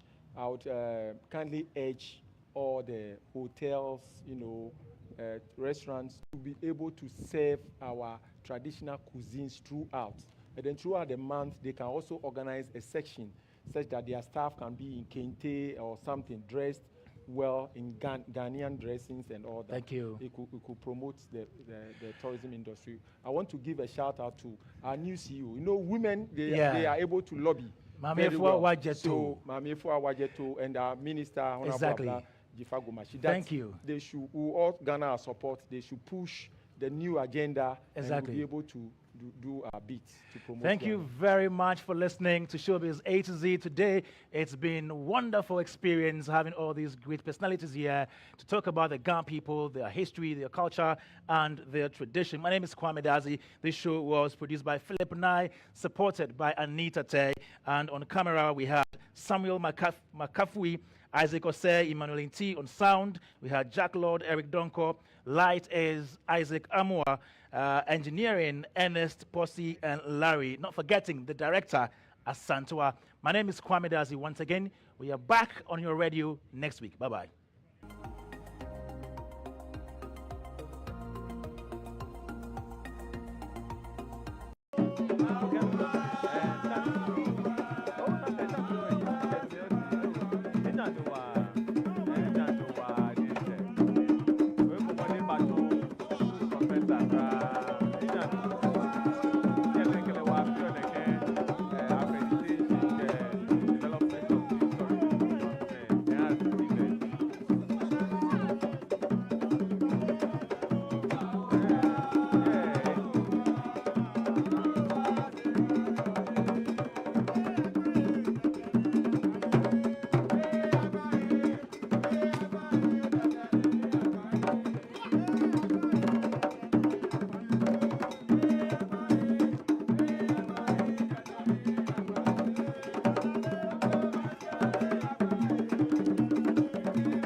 That is a beautiful performance by Blacku African Dance Theatre. Yes, and we're still live from the Kwame Nkrumah Memorial Park. It's Showbiz A-Z, a special Ghana edition. At this point in time, let's welcome Madam Mame Efua Wajetu, who is the CEO of the Ghana Tourism Authority, for a word.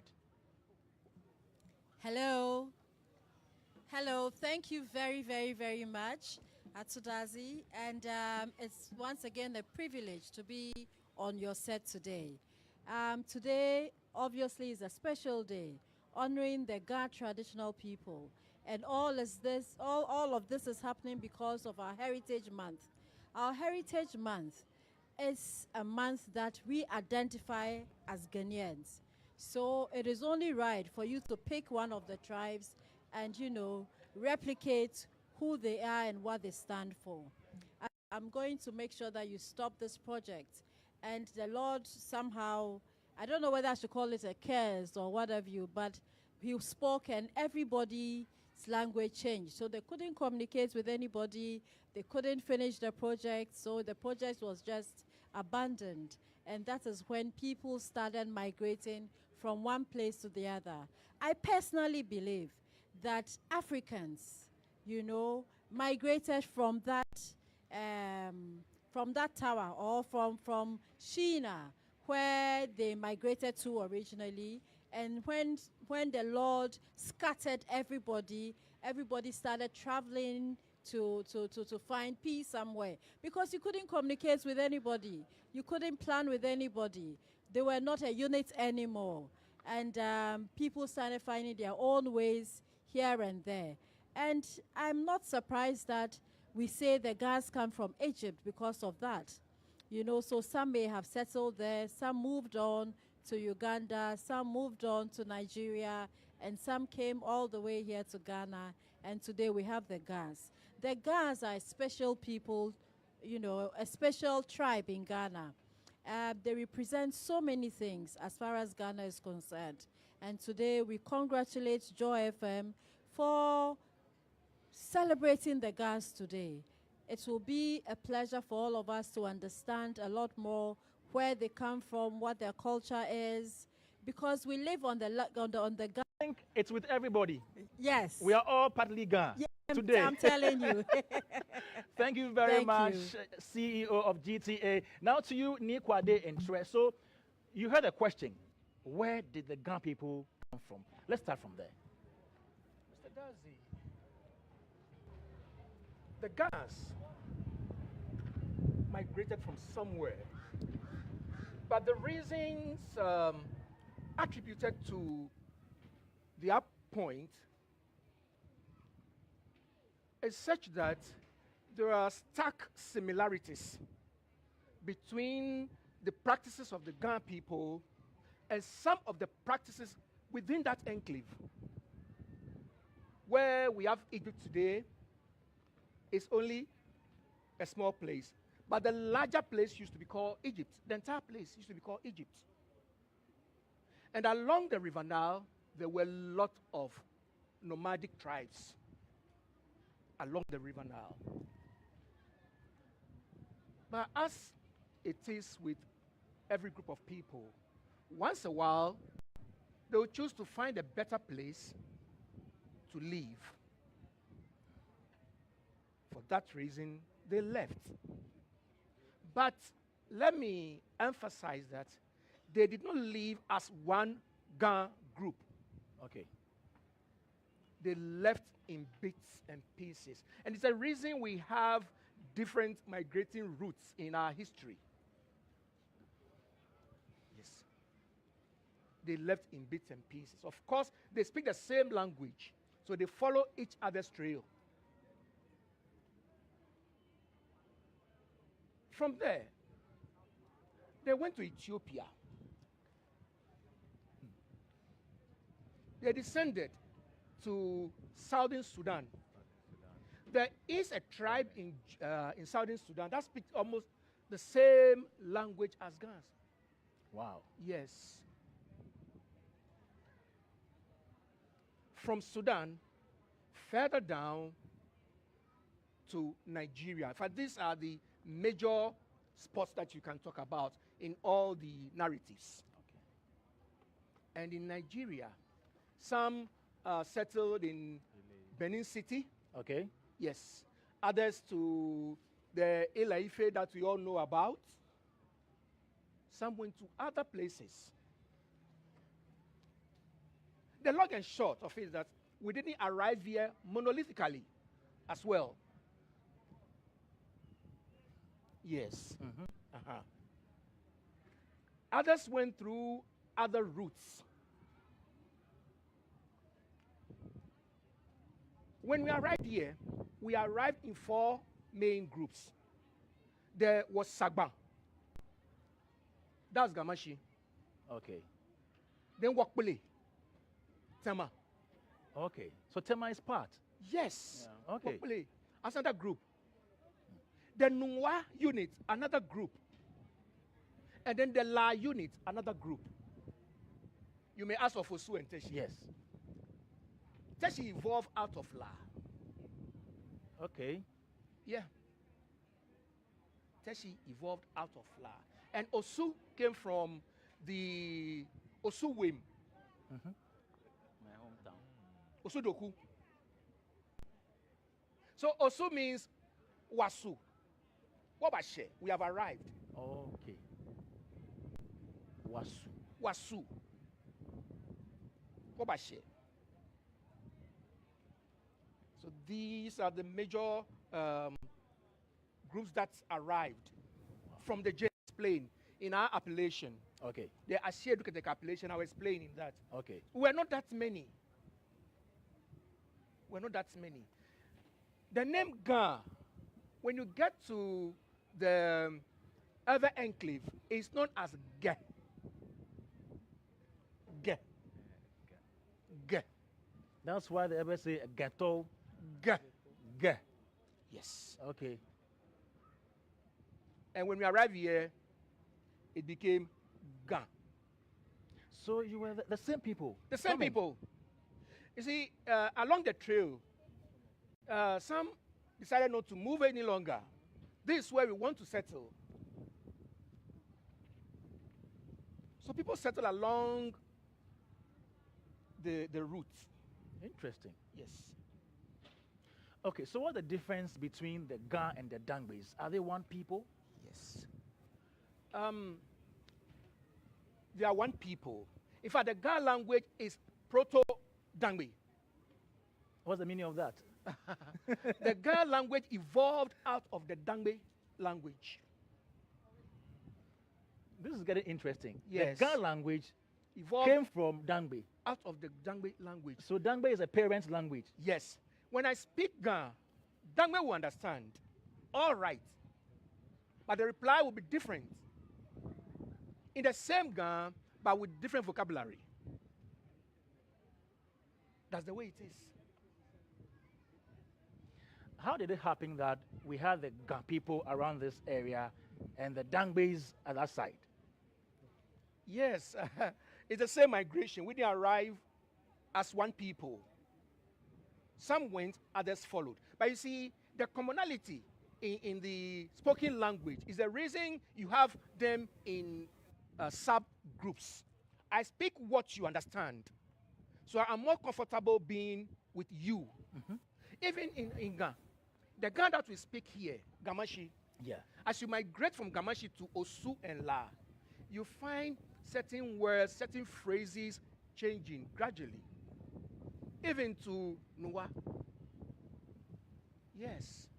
It's the same from Adan 4, all the way to the mountains of Adan. Yeah. You have the language changing gradually. That's the way it is. I learned there are clans or houses, they call them we, among We. the Ga communities. Tell us about that. We live communally. Okay. Let me break it down. I live in my house with my children, with my cousins, okay, in one compound. My grandfather's house is elsewhere. So my cousins and my uncles, we meet at my grandfather's house. Okay. So mine is Shia. My grandfather's house is Way. What's the difference between Shia and we? They are all houses, right? English vocabulary Okay. is a problem. The way we live defines the way we speak our language. They don't have that. You see, the structure system that we have is different from the Europeans. Okay. So the way we name things will sound different in English. Yeah. So a way is much bigger than Shia. Now, from way, it means I have my Shia. We move up to way, my grandfather's level. At my great-grandfather's level, it becomes a clan. At my great-grandfather's level, it becomes a clan. So from clan, you come to the way before you come to Shia. So chieftaincy decisions were taken at the clan level. Yes. 7 FM Showbiz A to Z. This is a special edition coming to you live from the Kwame Nkrumah Memorial Park. And you just heard Nikwade Ntre, who is a cultural activist and a custodian of our culture in the Ga communities. And he just told us about the origin of the Ga people, what the word Ga means, and so much more. We have a lot more to tell you right here on the show. Today we are outside. We are celebrating Ghana Month as part of Joy FM's Ghana Month activities, and the focus is on the Ga people. I don't know if quickly I should take a word from my other panel members here. Mr. Franz Doku is here. He is from Osudoku, right? Yeah, I'm from Osuwem. Osuwem. Yeah. So are you Ga? Are you Dangbe? Where should we place you? Oh no, I'm Dangme because you know, so you are a bit ahead of Nikwade. Yes, Ni's language came out of my language, you know. But we are the same people, to be honest. We were all migrating from somewhere and eventually came to settle here. I think, as Ni said, it wasn't like everybody came at the same time. As some took the lead, others also came. Some came when they got here. They decided to settle by the sea, by the beach. And then some decided to go a bit uphill, you know, as well. So that could be the difference. And then some variations in the language. But in terms of the culture, it's almost the same, you know. So yes, I'm Dangbe, but I've lived in Accra all my life. So I have more knowledge about Ghana, you know, customs, traditions, and stuff like that. And it has been very useful, I believe, to the development of our nation up to where we are. And I believe as we go into the conversations, we'll come to know the contributions that each of these different tribes have made over the time to where we are, and how that can propel us to market our destination to people who want to come here. Beautiful, Francis Doku. Let me get to Ni Ayi Solomon. Which of the ways do you come from? I come from Asne. Asne? Yes, where Gamashi. Gamashi. Yes. Oh, okay. So you are talking about what people will call British Accra. Okay, we have British Accra. That Yes. is where you come from. That's where I So come you from. are a Ga British. He comes from Dutch Accra. Who? Mr. Doku. He comes from Dutch Accra. He's from Dutch Accra, and you are from British Accra. British Accra. So he's Dutch. You are British. I am British. Ni, That you is are- why my surname is Solomon. You are French. Okay, let's get into that. British Accra. Who are they? So we'll come into that conversation, but I'm very happy that Ni has really set the Yes. tone properly for the Yes. discussion. Accra, because of the European influence, was also divided into different European settlements. So if you are talking about Jamestown, that is typically known as British Accra. Is the reason why you find a lot of people having British surnames. Like my surname is Solomon. You Wait, know, the Solomon is your surname. the Solomon is my surname. So in that community, you find a lot of people with English surnames. Then you move to Dutch Accra, which is where Usher Fort is. That Usher Fort area down there, of course, that's also a blend of the Afro-Brazilians, because you find the Brazilian people on the other side. And there also you find a lot of people with Dutch surnames like Vanderpoy. you know. So then you move down to Osu, which is Danish Accra.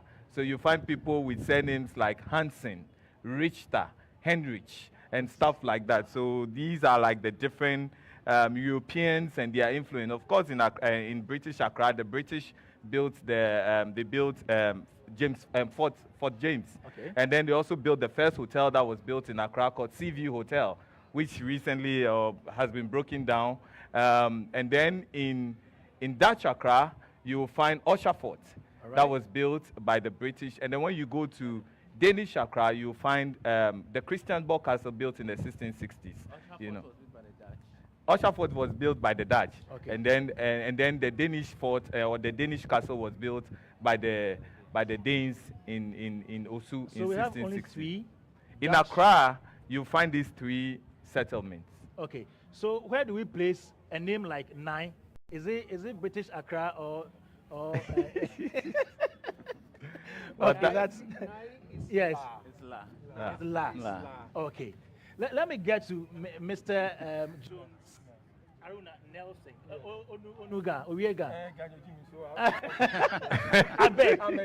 Forgive me, I can't go there. Brazilian. You I'm are? from Brazilian. Yes. So I come from Jamestown, British Accra. I We have see. the Brazilian house in Jamestown. Yeah. So that is where I come from. In-house. Yes. Jamestown. Yes. And then we have category names that we name. So names like some sound Portuguese, some sound Yeah. Muslim. So if you see names like Fotozi, names like Abiana, names like Louisa, names like Aruna. I'm Jones Aruna Nelson. So your Haruna is a It's surname. Aruna it's Nelson. Aruna. That's A. right, Nelson. So my Nelson grandfather is the told us. So your Nelson is your surname. Yes, that's my surname. Interesting. So from the Brazilian descent. So we have Brazilian house in Jamestown. And as part of Jamestown tour, Brazilian house has not been well marketed. It is there. So the general public hearing me, we have Brazilian house in Ghana. We have our category names there. We have our dance called Agbi and a whole lot of so very interesting place. When you get there, you enjoy the place. So I come from that line. I'm enjoying the conversation here. In the migration process, Migration, yeah. you realize that even in the names, the naming, Doku, we have Osu Doku. Yes. And then we have Doku 2 coming from Volta region area.